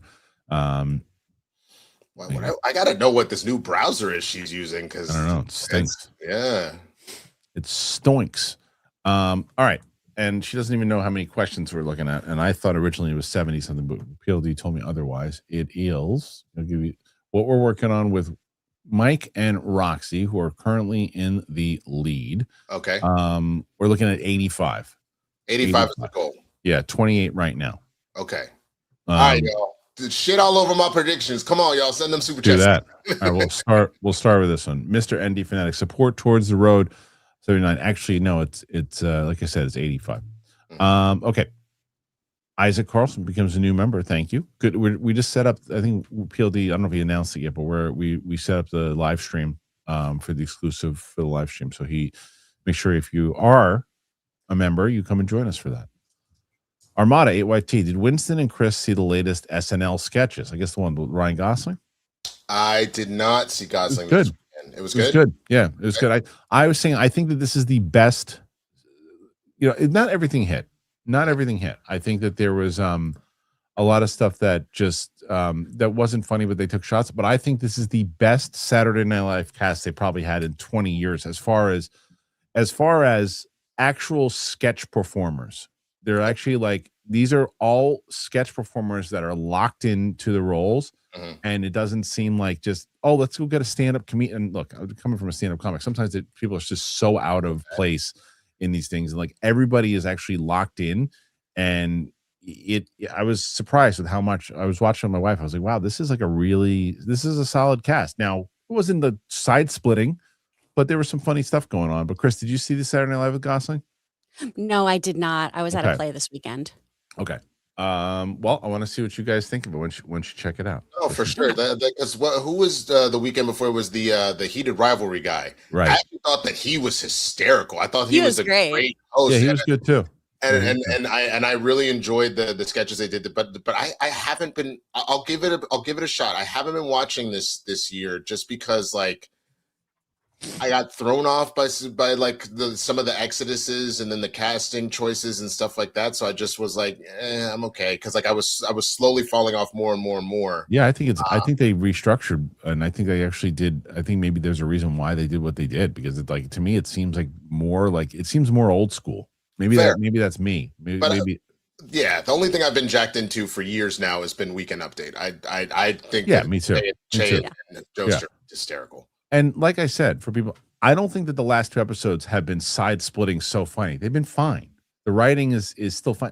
It's the cast that I said, you can build around if you've got potential in those two, but you've got a cast that can start to maneuver. There's 2 incredible women that are on it right now. I don't know their names, but I can picture them right now. You can tell that they're building off the both of them. They're really, really good. Marcellus, is that his name? The guy who does the Sebastian, he's really good too. Marcelo, I think is his name. Marcelo Hernandez. He's really great. He's the star of SNL at this point, in my opinion. He's been slowly taking that crown over the last. I thought so, but now I think it's this new woman that they've been really building every sketch over. The one that has like kind of a Russian sounding name or whatever. I think so. I don't know. I'm not sure, but either way, we'll see. We'll be talking about them more. Mike Joyce, if you won an award show, what would you say? Thanks. Yeah. you would genuinely go up and that's all you would say? I would do the Joe Pesci. You ever see Joe Pesci's speech? Oh, it's yeah, where he did that. I forgot about that. He just goes, thanks a lot. That's it. Because then no one will get mad at you. Nobody gets mad at you. Thank you very much. Appreciate it. I'm out. Bro, your agent gonna be mad. That studio gonna be mad. Thanks. For everybody. That means everybody. Thanks a lot. That's fair. Yeah. What I wouldn't do is I wouldn't do a Twitter speech. I hate them. No. I hate the Twitter speeches more than anything. What do you call like a Twitter speech? Things that you should say on Twitter you shouldn't say unless again it's relevant to your movie. If it's relevant to your movie, relevant to the television show, all day long. Like when I can't the Scorsese movie that went and shoot, and what was the actress's name that won for best supporting? She was so good. We were talking about how all our people and that had been. What's the movie that came out with? It was Leonardo DiCaprio and De Niro and the Killers of the Flower Moon. Yeah, they're talking about do we say we're not allowed to say Native Americans anymore? What do we? No, Indigenous people, Native American works. Thank you. Indigenous people, yeah. But to me, talking about all the shit that they'd gone through and the stuff, and it's relevant to the movie. It's relevant to everything you're saying and the pain you had to go through. And as an Indigenous person, like all day long, tell me that's what the movie's about, and tell me about how you had to. It's what you did. Like I'm all for it. It's sometimes like not that there's a best comedy, category, but if there should be, by the way, and best comedy. Oh, so I want to talk to you about what's going on in the Middle East right now. Get the fuck out of here. It's like it's relevancy for me. Yeah. I mean, if you're going to do it's funny. I go back and forth. There's a part of me that likes that they do that because it's like you're not going to get a bigger moment. But there's another part that I could see you could. My ratings are going down the shits. But you could also do that in you have a massive press conference afterwards with the statue. You could also do it there. Yeah. So I think I agree with you. I think one of the ones that I really enjoyed was like Noah Wyle is, for example, with every time he's won for the Pit, he's more or less like. Obviously thank the cast and crew, but he starts talking about healthcare workers and the stuff that they're going relevant through. And especially with that first season, with his character going through PTSD from COVID, I think that's really spot on to be like, medical workers need more support from us. 100% relevant. Yeah, absolutely. Yeah. I would thank my mom, and I would thank everyone who said yes to me, and I'd thank everyone who said no to me because they made me work harder. See, and that's why you would be the best at all of this. You would be the best. I would look forward to your speeches. I will go up and be like, "Black is beautiful, y'all," and then I will walk off. That would be. I'm trying to rank. If that's what I'm going to say for the press conference. You should. So let me tell you. This is a fun one too. This is what I would do if every one of my crew won an award. Who would I fast forward to, and whose speech would I watch? I would absolutely watch Chris Carr's speech. Depends on what Winston won, but I'd probably watch his speech. Let's see. Steph, I'd probably watch Steph's speech for sure. I'm going to take a guess. You're going to skip Roka and Mike. I'm going to fast forward through Roka's for sure. And depends on what mood Mike is on. If he's in a goofy mood, I'm going to watch it. But if he's in his Twitter mode, I'm fast forwarding the second he hits the stage. And then Roxy, I'd probably watch Roxy's. Roxy would be pretty well thought out. I would be honest to God. I don't even know if I would get to the speech. I'd be emotional as shit. Yeah. But my ADHD would kick in heavy, and I would probably just be like, "Oh my God, I'm with that." Like it just. Yeah, it's true. I just have a lot of verbal diarrhea. I mean, I'll be honest with you. If y'all really want to keep playing this game, after what the statue they put up outside of Ranger Stadium, I might have to be done, bro. What'd they put up? They ended up putting up the lead Texas Ranger behind the governor that was actively pushing for segregation to continue in Texas. So it's one of those things where I'm like, now I don't even want to root for my fucking original team because what kind of symbol are you sending in that regard? So I understand that. That's insane. Yeah. All right, let's see. Armada AYT. So you're saying there will be a show with Smets and Mike. Who said that? Said there will be a show with Smets and Mike. When did I say that? I'm confused. Yoshimitsu, welcome back, Winston. Hope last week went well. It did. Thank you for asking. And I haven't told Kristian yet, but I just had a major thing come through. I can't talk about it because of the NDA, so I may or may not be here next week as well, but I will let y'all know. So yeah, it went very well last week. Thank you for asking. That's great. Okay, big one here from Mild Mannered Comic. Thank you. Hey all, Winston, I was thinking about what Jay said about Lanterns, and I was thinking, what if Lanterns is just as good as Wonder Man? I can see some of the issues like no green aura when Hal flies and barely any green. Thanks. Yeah, I mean, that's the thing. I have a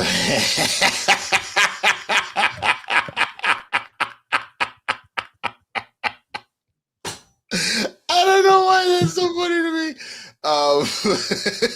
No, I am not on the same train of all the people who are like, this is going to be trash. We were told from the jump it was going to be True Detective meets Space Cops. So I'm not expecting to see crazy Lantern stuff all the time. I'm expecting, honestly, a Game of Thrones-esque scenario where it's like story, character, politics. Oh, the last 5 minutes, here's your dragon in the form of I'm using my ring to fight something. That's what I'm expecting of the show.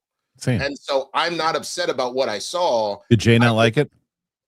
A number of people, Jay is one of them, but a number of people were like, you're not going to get lanterns throughout a show in Lanterns. It's going to be really little of that in the way that like Daredevil, he wasn't in the costume for Born Again for like a vast majority of that show. A lot of people are saying expect that. Again, if you deliver with what is supposed to be the buddy cop relationship and it really is True Detective, then I get some Green Lantern stuff at the end. I'm not going to be upset about that. No, and Chris, obviously, and then Jeff Snyder reported that we're getting Aaron Pierre to return in Man of Tomorrow as Green Lantern. Isn't this indeed a setup to him kind of taking the reins, and then we're going to see the full Lantern by the time you get there? Isn't that kind of what it looks like it's setting up here? Yeah, that's what it looks like. Well, because also I wanted to talk to you guys about this. We didn't get to, or at least I didn't get to talk to you about it. That line about I don't talk to the other Lanterns. None of them are human. Yeah. Threw me.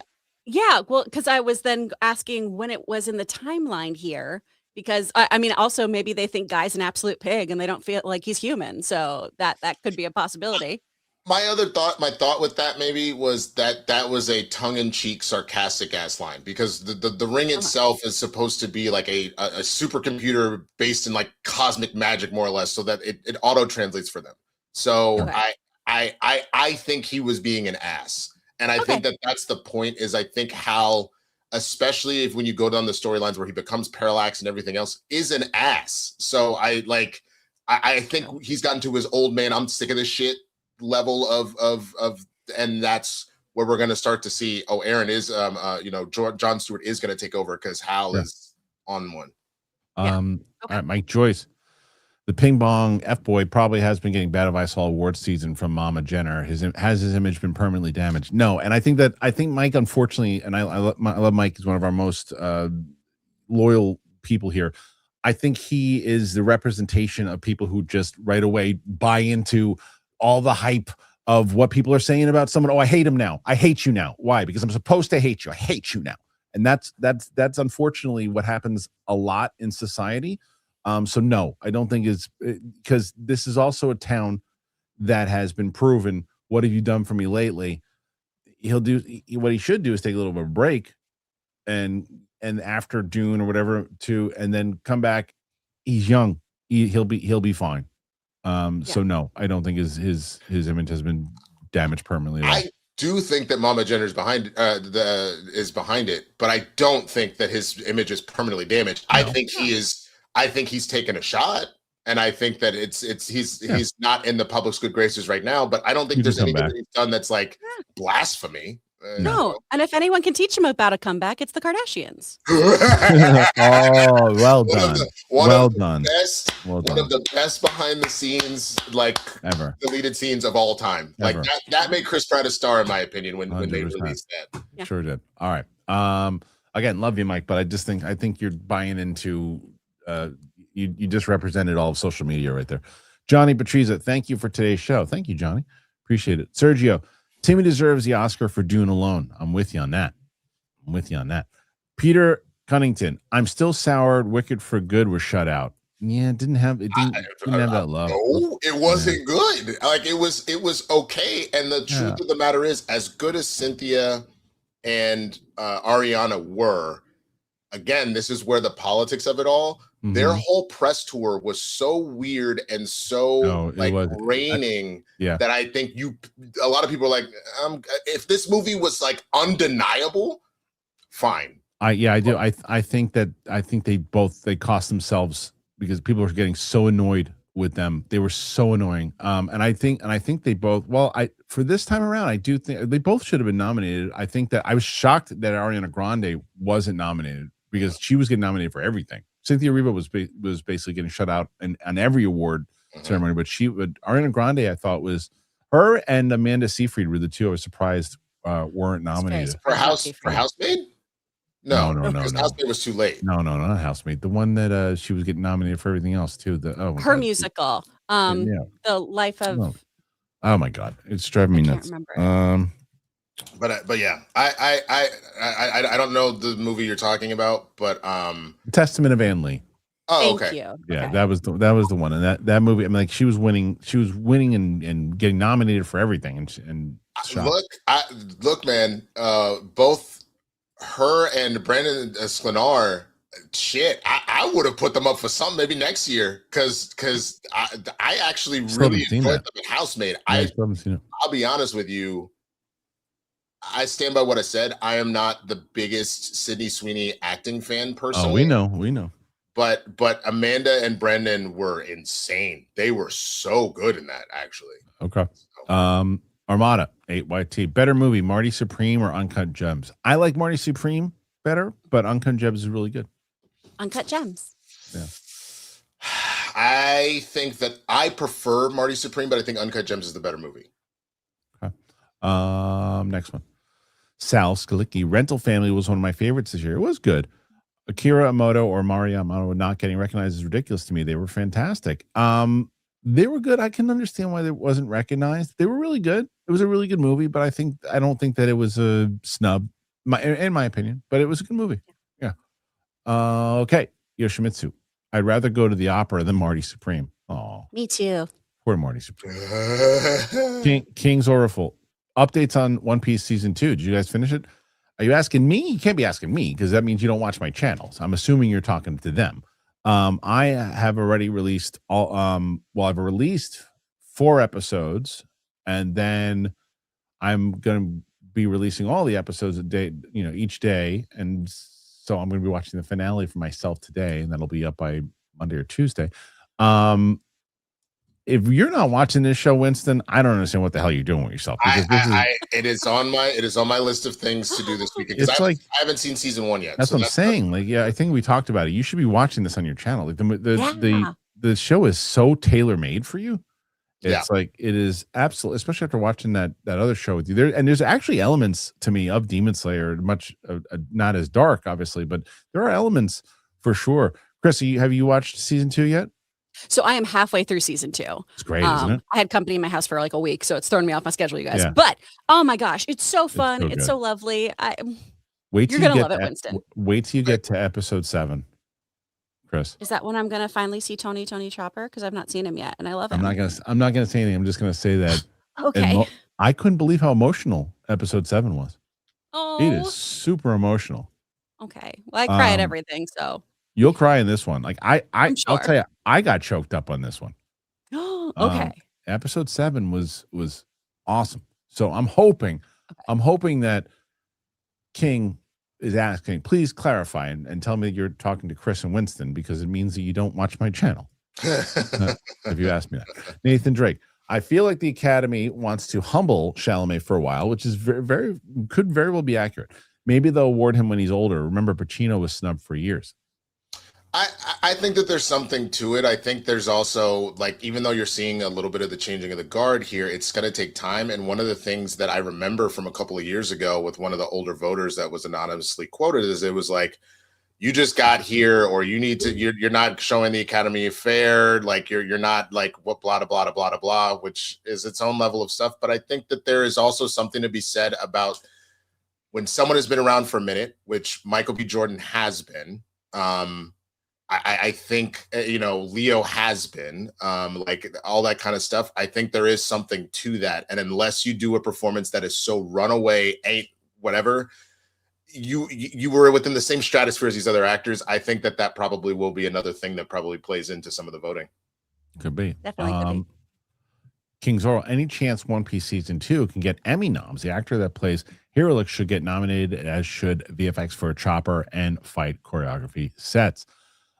I would love to see it. I don't know. It's like people, I think that I still feel like people don't realize that they don't have to be fans of the anime in order to enjoy this. And I'm speaking of someone that's me. I've never seen the anime before. I knew nothing about it. I watched the trailer and said, I don't think this is for me. And I'd never been so wrong. I like season 2 better than I like season 1, and I loved season 1. I loved season 1. You did love season 1. That's saying a lot, dude. Season 2 to me just seems more, you know what it is? It's like they've just settled into what this show is, and they really know what they've got. They put more money into this one. You can tell the emotion is there. The characters are there. The actors are really settled into their roles now. Monkey D. Luffy is one of my favorite characters of all time. I love his positivity. He's just so damn, like, every time he shows up, he's just smiling all the damn time, and he's all happy and positive, but not in a way where you're like, oh, get this guy out of here. It's like, no, he just makes you feel good. And I'm happy to hear that they kind of captured that, because even though I don't watch One Piece, I have seen One Piece before. Like, I've been jacked in enough to the universe that, like, I am aware of things that go on, and that's the one thing that is Luffy's character. It's just how happy he is, even in like the darkest of times.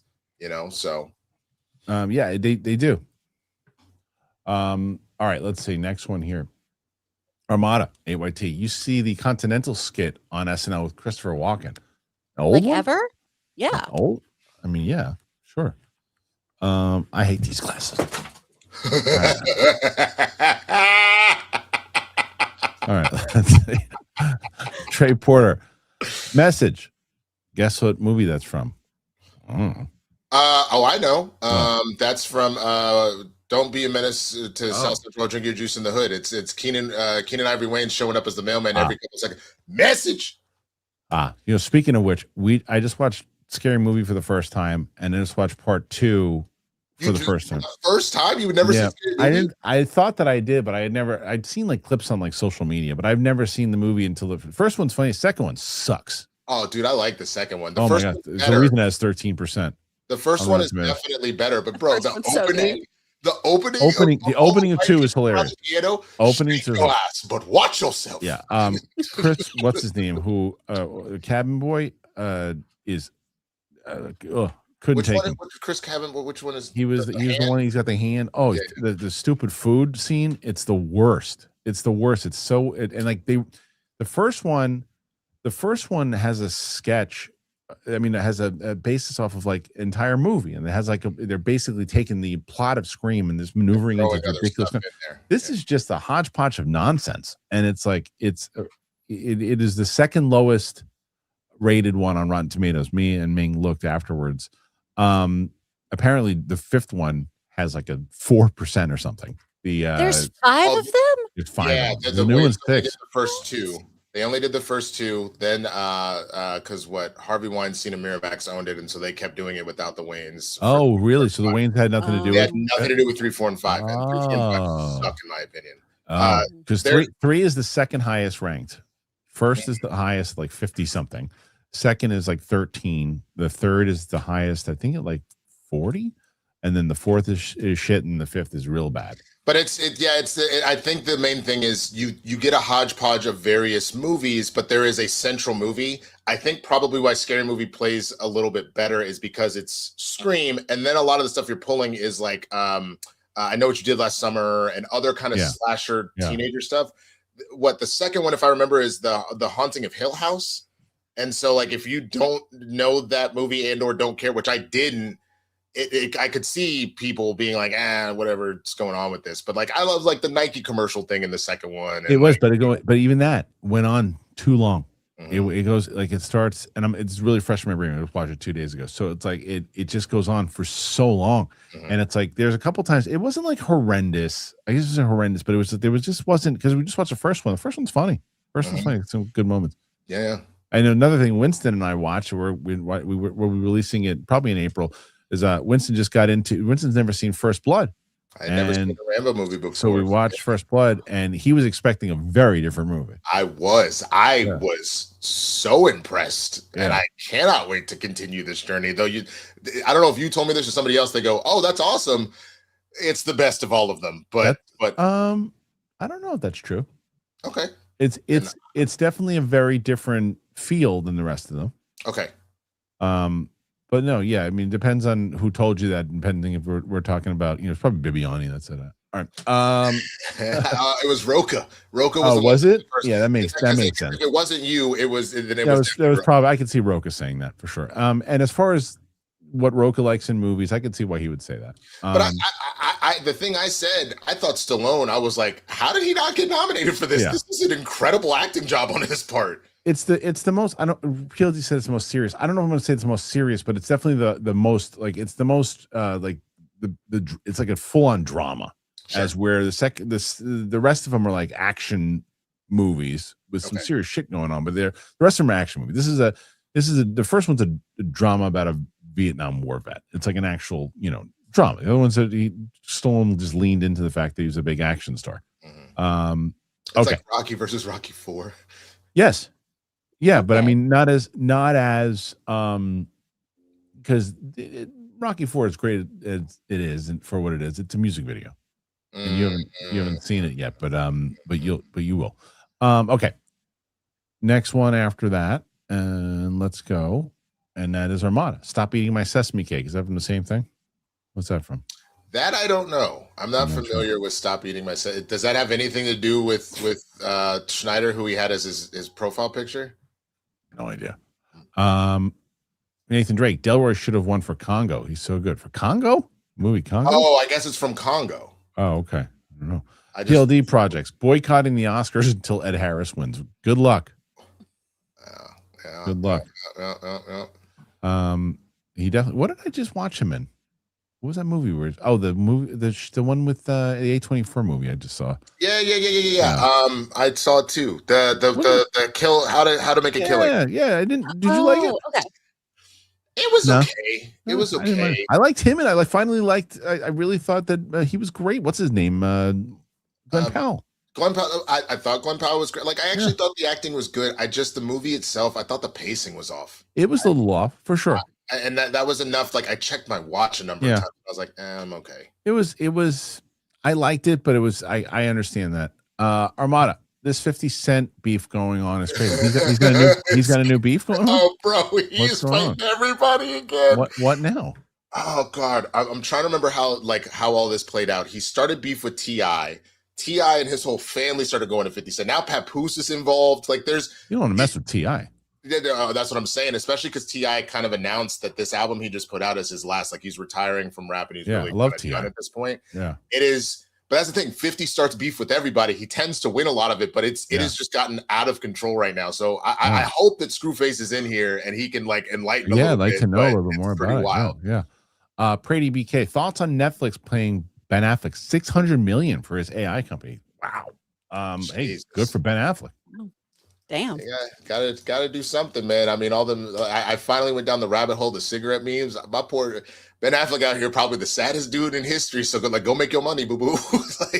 I mean, he's gonna make a lot of money, on that one for sure. I mean, holy crap, that's a lot. I will tell you, he's a super nice guy. I don't know if you ever met him before, but I interviewed him for Batman v Superman, and he's one of the nicest dudes I've ever met. Yeah, he's nice, and he's still, what I like about him is he still carries himself like just a normal dude. I saw him I remember one before I left, and he was at the height of like he was when the resurgence with J-Lo and all that stuff, and he was all over the news. Not that he wanted to be, just that everyone's covering. I remember going to the movies, and he was just there by himself, buying popcorn, walking around the theater, and he's just like being a dude, he's doing his own thing. And I was like, and I've seen him a handful of times when I was living in LA, and that's just how he carried himself. He just was like, it's my life, it's what I do. And I always like Ben Affleck. Hi, hello, how's it going? Yeah. All right, here we go. Abernathy Ray 4K release and IMAX weekend for Kiki's Delivery Service. Whoa, yeah. Nice. It's gonna be so fun. Oh, dude, I want to go see Ninja Turtles 2. They're doing the 35-year anniversary this weekend. Yes, somebody invited me to that thing. There's something, they're doing something in New York. I was just like, I'm not the guy. If Winston was here, he would go. I would be there all day. Simscape 360. I think Una Chaplin, Fire and Ash, and I didn't even realize that she was Rob Stark's wife until much later on. Should have been nominated for supporting actress. I don't disagree with you. She was amazing as Frank. Do you think it's because it's performance capture? Those performances get overlooked 1,000%. Yep. So Andy Serkis should have won 3 of them already. Yep. He made arguments where he's like, "That's my spit in the movie. Like I'm in this movie." I know. Guys, people still don't get it. No, motion capture doesn't get nominated. The actor awards don't recognize any voice actors, even though they are dues-paying members. Crazy. Like, that's still crazy a whole that thing. they don't. The voice actors aren't getting nominated for doing casting. We're not doing voice acting. Yep, it is a crazy. big point of contention for me. I can understand that, and rightfully so. Stuart Blackie 6771. Sinners could pull a Parasite win. Parasite won over 1917 in 2020. Do you think that's possible? Sinners is my favorite, but I love One Battle After Another. I asked the same question. Was Sinners, or rather, was Parasite? The difference with that is that I think Parasite was winning a lot of the foreign film awards in other categories, right? Over in that same year, that 1917. So it wasn't like it was just coming out of nowhere. It just happened to blend once it got to the Oscars. Correct me if I'm wrong, but I believe that that's what happened. So no, I don't think it's possible. I just don't. I think One Battle is going to win. Okay, let's see. Mr. ND Fanatic. Road to 86 at 43 so far. We shall see. Come on, y'all. 20 minutes left. Yoshimitsu, Kristian, you got smutty questions. Come on.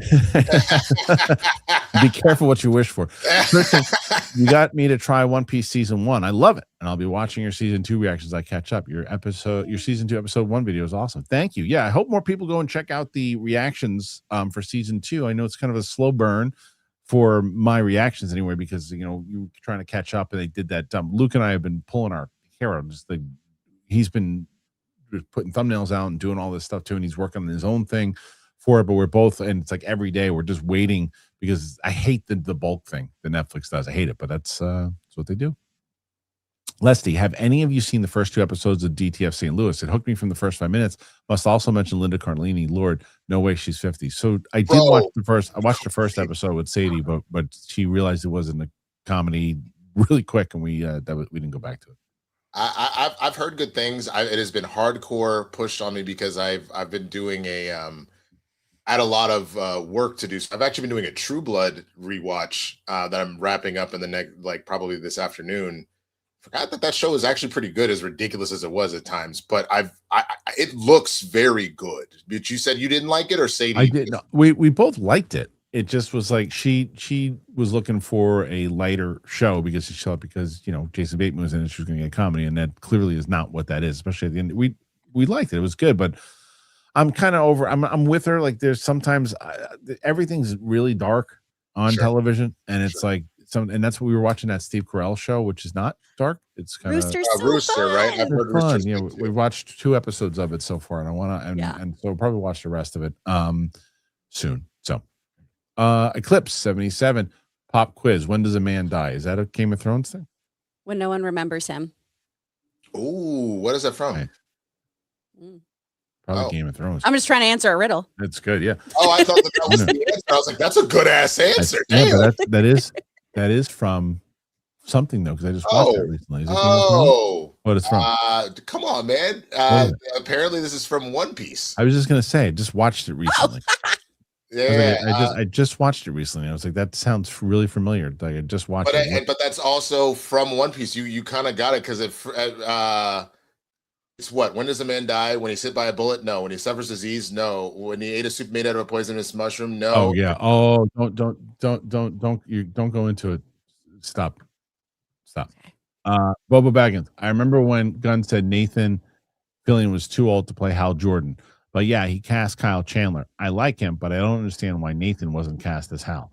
I like what I'm with Winston. I liked the Lanterns thing because I'm not attached to Lanterns at all, and they gave me exactly what they said they were going to give me, a grounded, true detective like show. I wasn't expecting anything else. That's what I got. I liked what I saw. Yeah. All right. Go, pal. What is best in life? That I know. What is that from? It's from Conan. Oh, okay. I need the women. Mike D. I am with you 3 with the Oscar predictions, but surely, Winston, you give Sarah J a shout out if you won that Oscar. See, the funny thing is, I know that this is just I love when you're defending yourself on the Sarah J thing now. But it's just again. I've said this a million times. I don't mind the porn star jokes. Sarah J ain't the one though. She not though. Like again, it was your face the first time I ever brought it up. That's the funny part. I know that's what did it for sure. But Derek Johnson. Then when we were talking about Derek Johnson was backing you up on that one. But if you told me Ellie Clutch and Alexis Texas, bro, like Superhead, any of the 3 of them, you got higher probability than Sarah J. Someone's name is Superhead? Oh yeah, and she is super ahead. There's a reason she got that name. It's a little on the nose. But good for you. Hey, look, she's just like, I know what I'm good at. And you know what? You should be proud of your skills. So good job. Good job, Superhead. Good job, Superhead. It's a bird. It's a plane. It's Superhead. Bro, look at Joseph Ashley in the comments talking about Superhead. Yes, Lord. Here she comes to save the day. Very well done. Andy's Frank. I won't be surprised if Sinners takes home at least 8 statues. Also, Game of Thrones season 5 finale is almost here. How's Sam doing after watching? That's the one I told you about. That's yeah. I showed it. I think I showed it last week. I showed Chris. Chris saw her reaction to it, but Sam was busy and feeling ill. We didn't film any episodes this week, so you're not getting a Saturday episode, everybody. It'll be next week. We already finished season 6 episodes 1, 2, and 3, but then we've been on a standstill since then. Yeah. Okay. Bobo Baggins. Have y'all seen Train Dreams of Joel Edgerton? Yeah. It's one of the most sad movies I've ever seen in my life. I've watched, weirdly, I talk about this on the podcast this week, so many behind the scenes about the lighting of this movie, and I still have not seen it. I don't know what is wrong with me. I've watched so much about making this movie, and I'm like, yeah, I really need to watch this. I haven't seen it. It's sad. It's sad. The G-Man. Jessie Buckley is a lock. She's next level. Yeah, I'm telling you, like a lock. Go, pal. Chris Elliott used to annoy the hell out of me. Yeah, I mean, I don't mind him as a person. I don't know him, but I never really found him funny. Found his daughter funny. Never really found him funny though. The G-Man. Best pick. One battle. Michael B. and Skarsgård win. Also. Okay. Best pick. Let's see. Yeah, best pick. One battle. Michael B. Very possible. And then Stellan Skarsgård. It's not a crazy prediction. It really isn't. But you could see one of those ones like, oh, interesting. Sean Penn should win though. But I think you're right. All right. The Real Red 5. I took your recommendation about One Piece the other day, and I'm a few episodes into season 1. It's surprisingly really great. I'm telling you, I'm like, it's not the show that anyone would ever think that I would be endorsing. Like, I remember the way that I found it was, I can't remember who recommended that I watched the trailer. I watched the trailer because I said, oh, well, my daughter will wind up watching this with me. It's not for me. And I said, I don't know if I've ever watched one episode with my daughter, all by myself. Damn. Calvin Panho. Hey, I'm jumping in mid-episode, so sorry if it was said before, but Chris, have you seen that they found 2 episodes of Doctor Who lost since 1965 from the first Doctor? It's releasing on Easter. No, but that's so fun. I was going to make a He Is Risen joke. That's not funny. But Oh well. It's funnier when I explain the joke, right? Nailed it. Yes, Great. 100%. We'll do Good. that. Next time I come into town, we'll do. Yeah, we should do We'll it. just We should explain do a bullshit. whole. Oh, We should do a whole show at Flappers where everybody just explains their jokes. perfect. Perfect. Alan Smithy, speaking of the Wayans brothers, I have a 35 millimeter print of the Hollywood Shuffle in my office right now. That's amazing. It's screening next month on the big screen in Westwood, written by Keenan and featuring Damon. That's pretty cool. Yeah, no, dude, Hollywood Shuffle is great. Yeah, that's pretty cool. Yeah, Alan's got a lot of. When we used to do our one-on-one things for Patreon, where I would bullshit with the patrons for a little bit. I would do like one-on-one sessions. I just don't have the time to do it anymore, but it was a lot of fun to do. And Alan was one of the guys to talk to, and he used to do it from his office, and you see all the kind of cool shit. It was awesome. That's cool. Yeah, G-Man Stallone's also great in Copland. He's great in Copland. Oh, that's one we'll hold too. We'll watch Copland as well. And I still got to get that. Got to find time.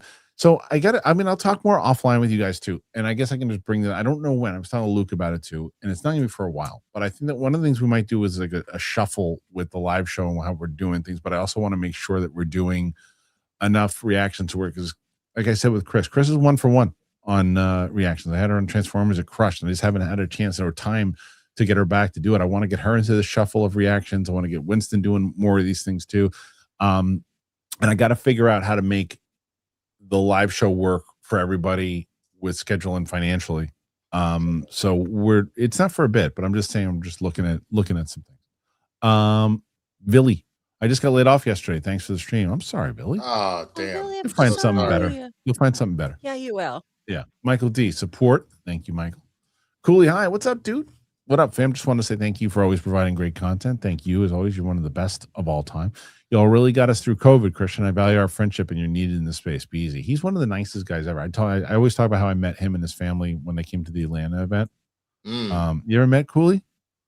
Oh, dude, he's the best. I mean, just like if you could find, like, if you found positivity in like the dictionary or on Wikipedia, it's him. Oh wow, he's the best. Hey, maybe I did. I'm not sure, just because it's been a long time, and but no, he seems he's the best.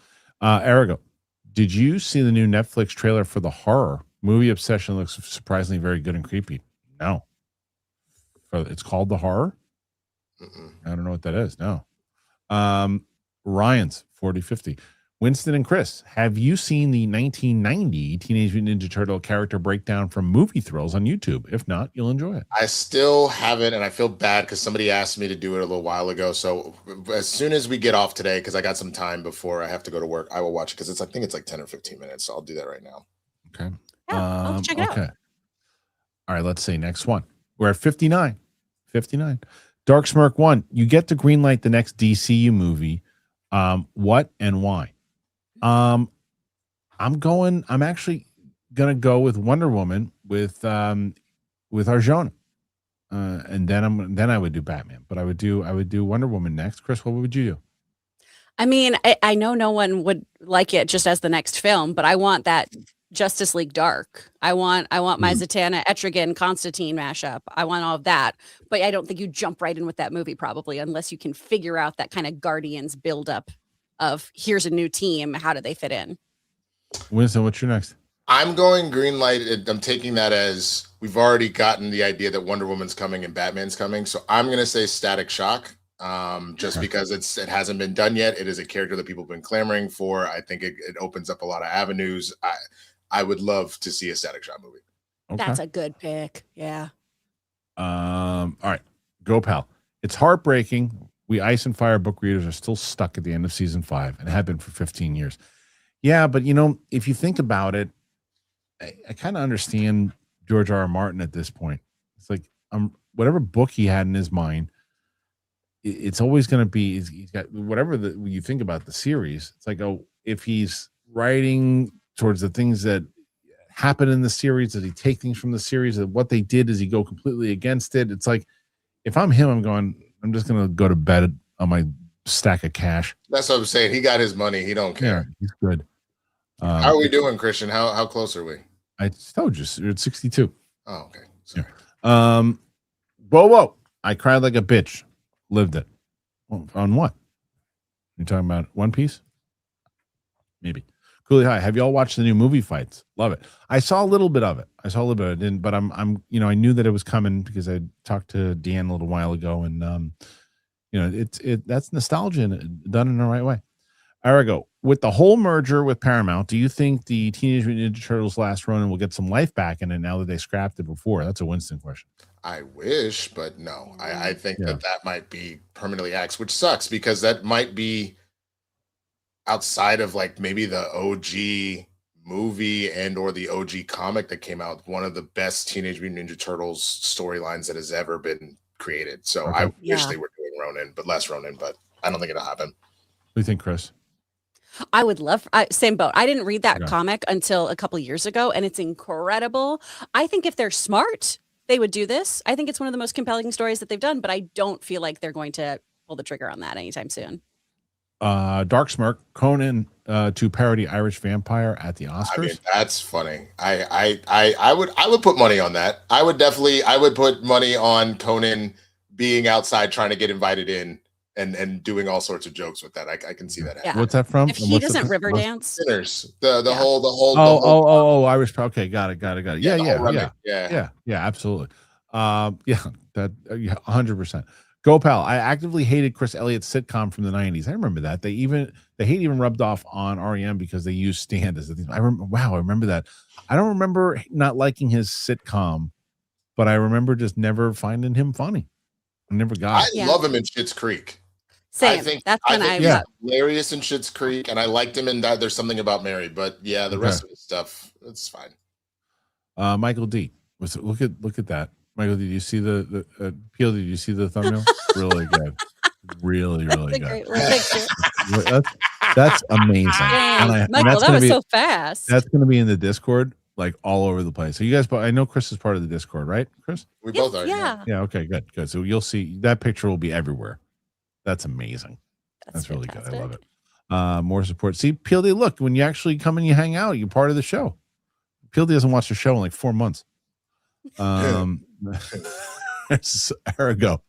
He's trying so hard to, he's like clenched fists. Sorry, it's called Obsession on Netflix, says Arago. Oh no, I don't know what that is. Okay. So that's that new horror one. Ooh. Go Pal. Cooley always reminds me of the bridge on River Kwai. Turned it off after Colonel Obi-Wan said he wouldn't have his men do Cooley work. Oh, that's right. It's an old school movie. Really good one. Really good movie. Classic. Michael D, more support there. Thank you. Butt Smasher. Perfect ever super chat. Superhead. Woman of Fellatio. Nice. Instead of Woman of Tomorrow, get out of here, bro. That's really good. That's really good. Kristian Unpronounceable. Chris, have you done or would you ever do ADR for surprisingly, they don't really have us do a lot of ADR for that kind of filmmaking. Is there actually ADR for that? No, not to my knowledge. I'm going to answer this seriously, though. I have had to do audio sex scenes, and I audition for them quite regularly. I have a lot of students who are now doing this kind of stuff as well for audio. It's just noises and stuff. It's just noises. It's hilarious. So I'm in this audio drama called True Noir. That's super, super fun. It's Michael Rosenbaum, and we just had to sit across from each other and like make noises. And it's such a weird situation because halfway through it too, he was like, "Oh, I should be breathing, shouldn't I?" And I was like, I don't want to tell you how you do it, but maybe. There's 434 people in here right now, and 434 new downloads of that episode just dropped. Make that money, Chris. Hey. Jared LT78. Jamie Foxx's movie All-Star Weekend needs to be released. The movie sounds hilarious, and you have Robert Downey Jr. playing a Hispanic character. That was the controversy that got the movie shelved. People are so scared, and the Tropic Thunder would never get released today, which is wild because like anybody the whole point that is would push on it. back against that is the fact that he is making fun of actors that 100%. will do literally anything to get prestigious awards. It is not. Yeah. Now, Winston, you tell me if I'm right or not. But what I've seen, the people that have gotten the most offended at his performance, I've never seen a black person complain about. No, every black person I know thinks that it's absolutely hysterical. I've never seen every complaint I've ever seen has come from. It's all Gen Z. It's all Gen Z white people. I've never seen a black person ever say anything about that performance except it was hilarious. And that's the whole thing is that it is coming from if you literally All you have to do is watch the opening 5 minutes, where the opening of the movie is trailers for these movie stars' other movies. Yeah. So you see Robert Downey Jr.'s character, who literally is that douchey actor that will do anything. It makes perfect sense, and it's hilarious. It's hilarious. All right. Next one. Bobo coming back in. Thank you, Bobo. I use a wheelchair. I was wondering if you guys knew if anyone in a wheelchair who worked on movies, either behind the scenes or otherwise. I live in Kansas City and always wanted to work or review movies. Well, I mean, reviewing movies for sure. As far as working movies, I don't know. I'm not sure. I'm sure. I mean, depending on like what you want to do, I couldn't imagine that you wouldn't be able to have opportunities working in the movies. I mean, do you guys have any thoughts? I mean, I remember on one commercial shoot I was on that there was a second AD that was in a wheelchair that was absolutely crushing. Like was excuse me, like had a full command of that set and was doing great work. But I don't know a whole lot of like that was a long time ago. Yeah. I don't know a whole lot, but I think you absolutely could, and you should. If that's something that you want to do, you should 1,000% go for it. Absolutely. And if you go through organizations like SAG or NAVA, I know for voice actors, there are so many avenues where you can, at least from an acting side, get kind of mentors or people who help you with like placement, classes, connections for that sort of thing. So I'm sure IATSE or some other kind of Teamster organizations would have that too for the tech side. That's great advice. Okay, let's see. Next question after that. And that's Ray. I don't know if you guys have Thank you, Ray. Yeah, I love. Thank you. Ray who? Oh, damn you, Winston. you. Ray. Ray who? At least we saved it a little bit. Yeah, you got to give me a second there to set it up. It's too slow, baby. No, it's not. When you're working on the media assets, it's a stupid thing. Arago, sorry if you covered it, but do you think Project Hail Mary gets to $1 billion? No chance. I love the movie. It's my first 10 out of 10 I've given, or 5 out of 5 I've given in a very long time. Wow. It's that good. It's great. And it should be a movie you have to see in IMAX. So here's a follow-up question. Yeah. Well, I was actually going to see it I tend to prefer Dolby over IMAX. Would you still? I do too, but not this time. Okay. But go and see it in real IMAX. Don't see it in fake IMAX. See it in, for you probably have to go to Universal. Then in that case, for the time being, I've got Dolby. If it's good enough, I'll go a second time and all, because the Universal ones are already sold out. So yeah, it's worth it though. It's so good. Do you think, because this is around the same time Sinners came out, do you think that it'll go the distance and somehow end up in award season come next year? Yeah, I think it'll be an award season movie, and because I'm done ruling out movies and they come out too early because of what you just said. I when you go back and you watch it, I said Sinners is a movie that should be nominated. I said, but it won't be because it's a vampire movie and it's too early in the season. I was completely wrong about that. I'm glad I was wrong. Both Get Out and Sinners, because Get Out, same thing. It was February. It was Black History Month, and it went the distance and made it over there. So yeah, I think it will. I think it will, because I think it, and it's just been so people have been loving what they're seeing. But $1 billion, no, it's only projected to make what, 80 million this weekend. Oh wow, 50 to 70.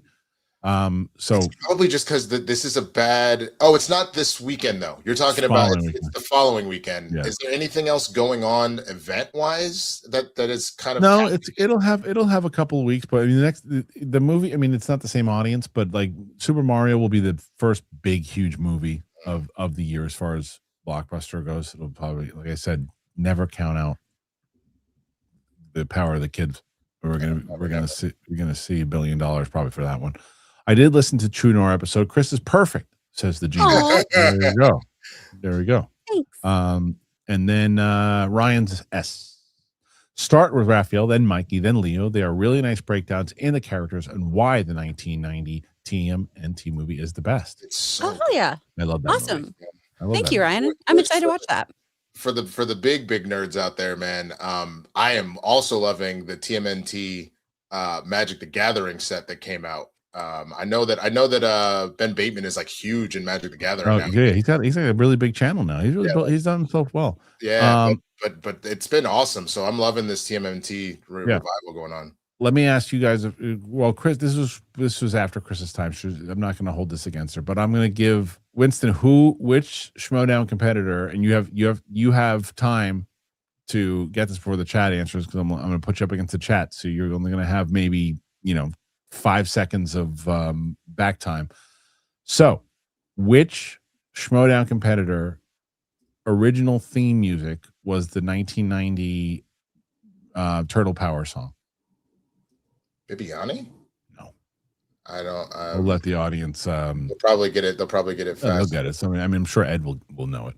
It was this person's theme song for quite a bit. I feel like I knew that, and then it was around the time when we were. Then all of a sudden they were like copyright striking of stop playing. Well, it wasn't. We didn't. It wasn't. We never got strikes. It was just that it was demonetizing some of the things, and we're like, it'd probably be better if we just. And plus, we had David B. I found David B. And once I found David B. and he was like Jim. David. By the way, I'm gonna plug David B. right now. So I actually run shows for the House of Blues in Anaheim. Him and his band are actually playing for us. They're doing a double set on the 21st. Yeah. So if you are in the LA area, come see David B and his band. Okay, yeah, he's coming on. He's coming on next week to talk about that too. Wow, nobody's getting it. PLD, go ahead and answer in the chat. PLD knows. PLD will answer in just a moment. Oh, it was. Yes, it was. Ethan. Okay, Leslie, asking for a friend. Where is this True Noir Evistar? Wherever you get your podcasts, baby. Wherever you get them. Whoa, that baby. Do I need to download this episode? Listen, a girl needs to make money, okay? Make her some money, though. 100%. Yoshimitsu, every time Kristen says, nominate the women. Adult Smasher. Adult Smasher, I said. Perfect. Adult Smasher. That's where I am. Thoughts on Donald Glover as Yoshi? Should be fun. I love it. Yeah. I don't. Have you heard the controversy behind this? I have not. So people are apparently upset because they're like, oh man, he put out This Is America. What a sellout thing to do. That now all of a sudden you're gonna go play the Yoshi, and it's like, first of all, This Is America came out in like 2016, 2017, and you know what he's done since then? He's done Across the Spider-Verse. He's done Mr. and Mrs. Smith, and also he is an actor. An actor is supposed to play roles. And unless you're going to go throw out Vin Diesel for saying, I am Groot and making probably $1 billion, what are we doing? Yes. Hi. I have a question. I have an answer. So that same response, to which I agree with everything that you just said. Mm-hmm. What is the difference between that thought process and Jonathan Majors going to do something with Shapiro? Regardless of political stuff, I'm talking about, because wherever you may land politically, if you think that they're selling out, because as I said, Majors is selling out, and the answer is for Glover is that he's an actor, he needs to work. Isn't that the same answer for Jonathan Majors? I think where there's a difference there is literally because Shapiro and the Daily Wire have put out things that are like damning and or dangerous, and it's particularly for Black people as far as the things that they have said and done. That is the difference of the selling out there, is because you were talking about a scenario where he has actively put Black people backwards and you're going to go work for them, versus Yoshi. What's the movie though that he's doing? Do we know what the movie is? The movie apparently that Majors is doing is the quote unquote what they've heard, if I remember correctly, is like almost an anti-Sinners, like a kind of like a almost a conservative response, if I remember correctly. Let me also respond saying I don't know the answer to the question. I'm just asking it in regards to, you could see where someone would say, well, what's the difference? To me, the clear parallel is like, is Walton Goggins a sellout for doing Walmart commercials? Versus but the reason I bring that up, Chris, because what Winston had said was an actor who needs to work, and it's not like Jonathan Majors is getting opportunities everywhere. If he just randomly started working for the Daily Wire, we'd be like, well, why would you go for Daily Wire? You have all these offers on the table. What the hell are you going to the Daily Wire for? No one's offering him jobs. But the point that Rocha made that I thought was great, which he's right, is no. You made this, Winston. He's doing okay, though. He's making good, taking care of him. He's doing all right. But then the flip side to that, and I didn't respond to that. The flip side to that too is that, he might not want to just rely on his girlfriend or his wife. I don't know if they're married. They're married. Yeah. My bigger issue with Donald Glover is why does Yoshi talk? That's really where I'm at. Is he just in a booth going? That's a good call too. Good question. But that's the thing. What if that's what it is? Which is why I brought up Vin Diesel specifically, because he just says "I am Groot." So I'm imagining Yoshi, and I would guess there is one line where Donald drops that and just goes, "Yeah, hey Mario, are you serious?" And then back to what'd you say? Yeah, I would much rather that. I don't know. That's a good question though, Chris. Really good question. Okay, let's see. Next one. And we're at 75, guys. 75. Oof. All right, where the hell is it? Hold on. We're so close, y'all. Come on. Jared, the next season of Interview with the Vampire Lestat looks great. June 7th. People say they love this show, by the way. This show's so good. Yeah, people love it. I've never seen it. Everybody loves it. Butt Smasher. I didn't know it was controversial. I like him. What Donald Glover is Yoshi. People were like, we're literally calling him a sellout for doing it. I'm like, okay, all right. Look, it was a hell of a run. Damn. Did good. But to Mike and Roxy, take it. It's all right. Chris, besides the podcast that everyone's downloading right now, where else can they find you? Yeah, go find True Noir. Go download that. Enjoy, please. You can also go check out my podcast that I do with Amy Newman, Two Filthy Casuals, wherever you get your podcast, or you can watch it on YouTube. We have our Oscar discussion on there, and we get into some stuff that you guys might not have seen. I talk a lot about the animated shorts in an extensive way there. She talks about Ugly Stepsister. We get into some conversations about, like, do the Academy members actually watch a lot of these things, especially when it comes to genre films? It's a really great episode, so please go check it out. If you want to find out what I'm up to, you can always follow me at It's Chris Carr on Instagram. And I would love for you guys to, if you are interested in voiceover work, if you too one day want to voice your own smut, come on over to speakfriendstudio.com. Next week, it's a beautiful word. I love smut. Next week, I am teaching a workshop on what you need to prep to get an agent, to get a rep. And that is $75 with a credit card, $55 with Venmo. So a one-day workshop. It's all on Zoom. If you have questions about getting into this industry, please come to get that. You can get all the information at speakfriendstudio.com. Hi, you can find me at The Swaggy Blurred on all platforms, here on YouTube. You can find me on Tuesdays, Spill the Tequila with John Roca. I would go over there. On Wednesdays, we're live typically at 6 p.m., but we've kind of fluctuated for Blurs in the Hood, myself and Jay Washington. Obviously here on Fridays with Kristian and Chris. And then, like Kristian said, we are doing the Rambo movies, but it sounds like that first one will probably be in like April, because I know you got to finish out Game of Thrones and some other stuff too. A lot of stuff. Yeah. So that there, and then the main thing that I will say, the big thing that I was talking about, no pun intended for the former name of the show. My schedule is going to be a little all over the place for a while, so just keep an eye out on social media. I'll let you know if we have to move show times for certain things or stuff like that. But just excited to be out here working and doing all sorts of fun stuff. Yeah. Thank you guys for being here. Make sure you go on over to the Clips channel. Check it out. Follow Winston and Chris. Got a couple things here. Jared, the next season of Interview Vampire. Oh, we did that one already. Butt Smasher. I didn't know we did that one too. G-Man with some support. Go Pal, damn, that shit is whack. This one's hilarious. The Archive History. Kristian, I parlay Julia Roberts, Best Actress, and John Chu, Best Actor at the Oscars. My kids won't eat for weeks. Thanks. Yeah, I was wrong on those a while ago. Sorry. Yoshimitsu, Bowser, talking and not being Clancy Brown is why I hated the first Mario movie. Oh, that's also fair. And then Kristian Peninsula just put up a YouTube video in Discord with Chris being interviewed about True Noir. Okay. Oh, is that the okay? I remember them. That's the one that they talked me. She told me about a while ago. Yoshimitsu, support for the best, and Michael D, support. Just missed out at 82. Just missed out. Thank you guys. Appreciate you on the flip side. Got to run. I'm definitely late at this point, but we gave him some extra shot. Almost did it. Thank you, and we'll see you on the flip side. Bye.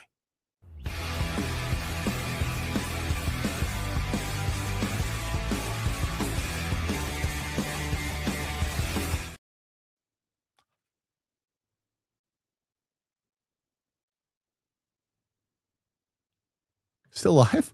Why is it still live? What's happening?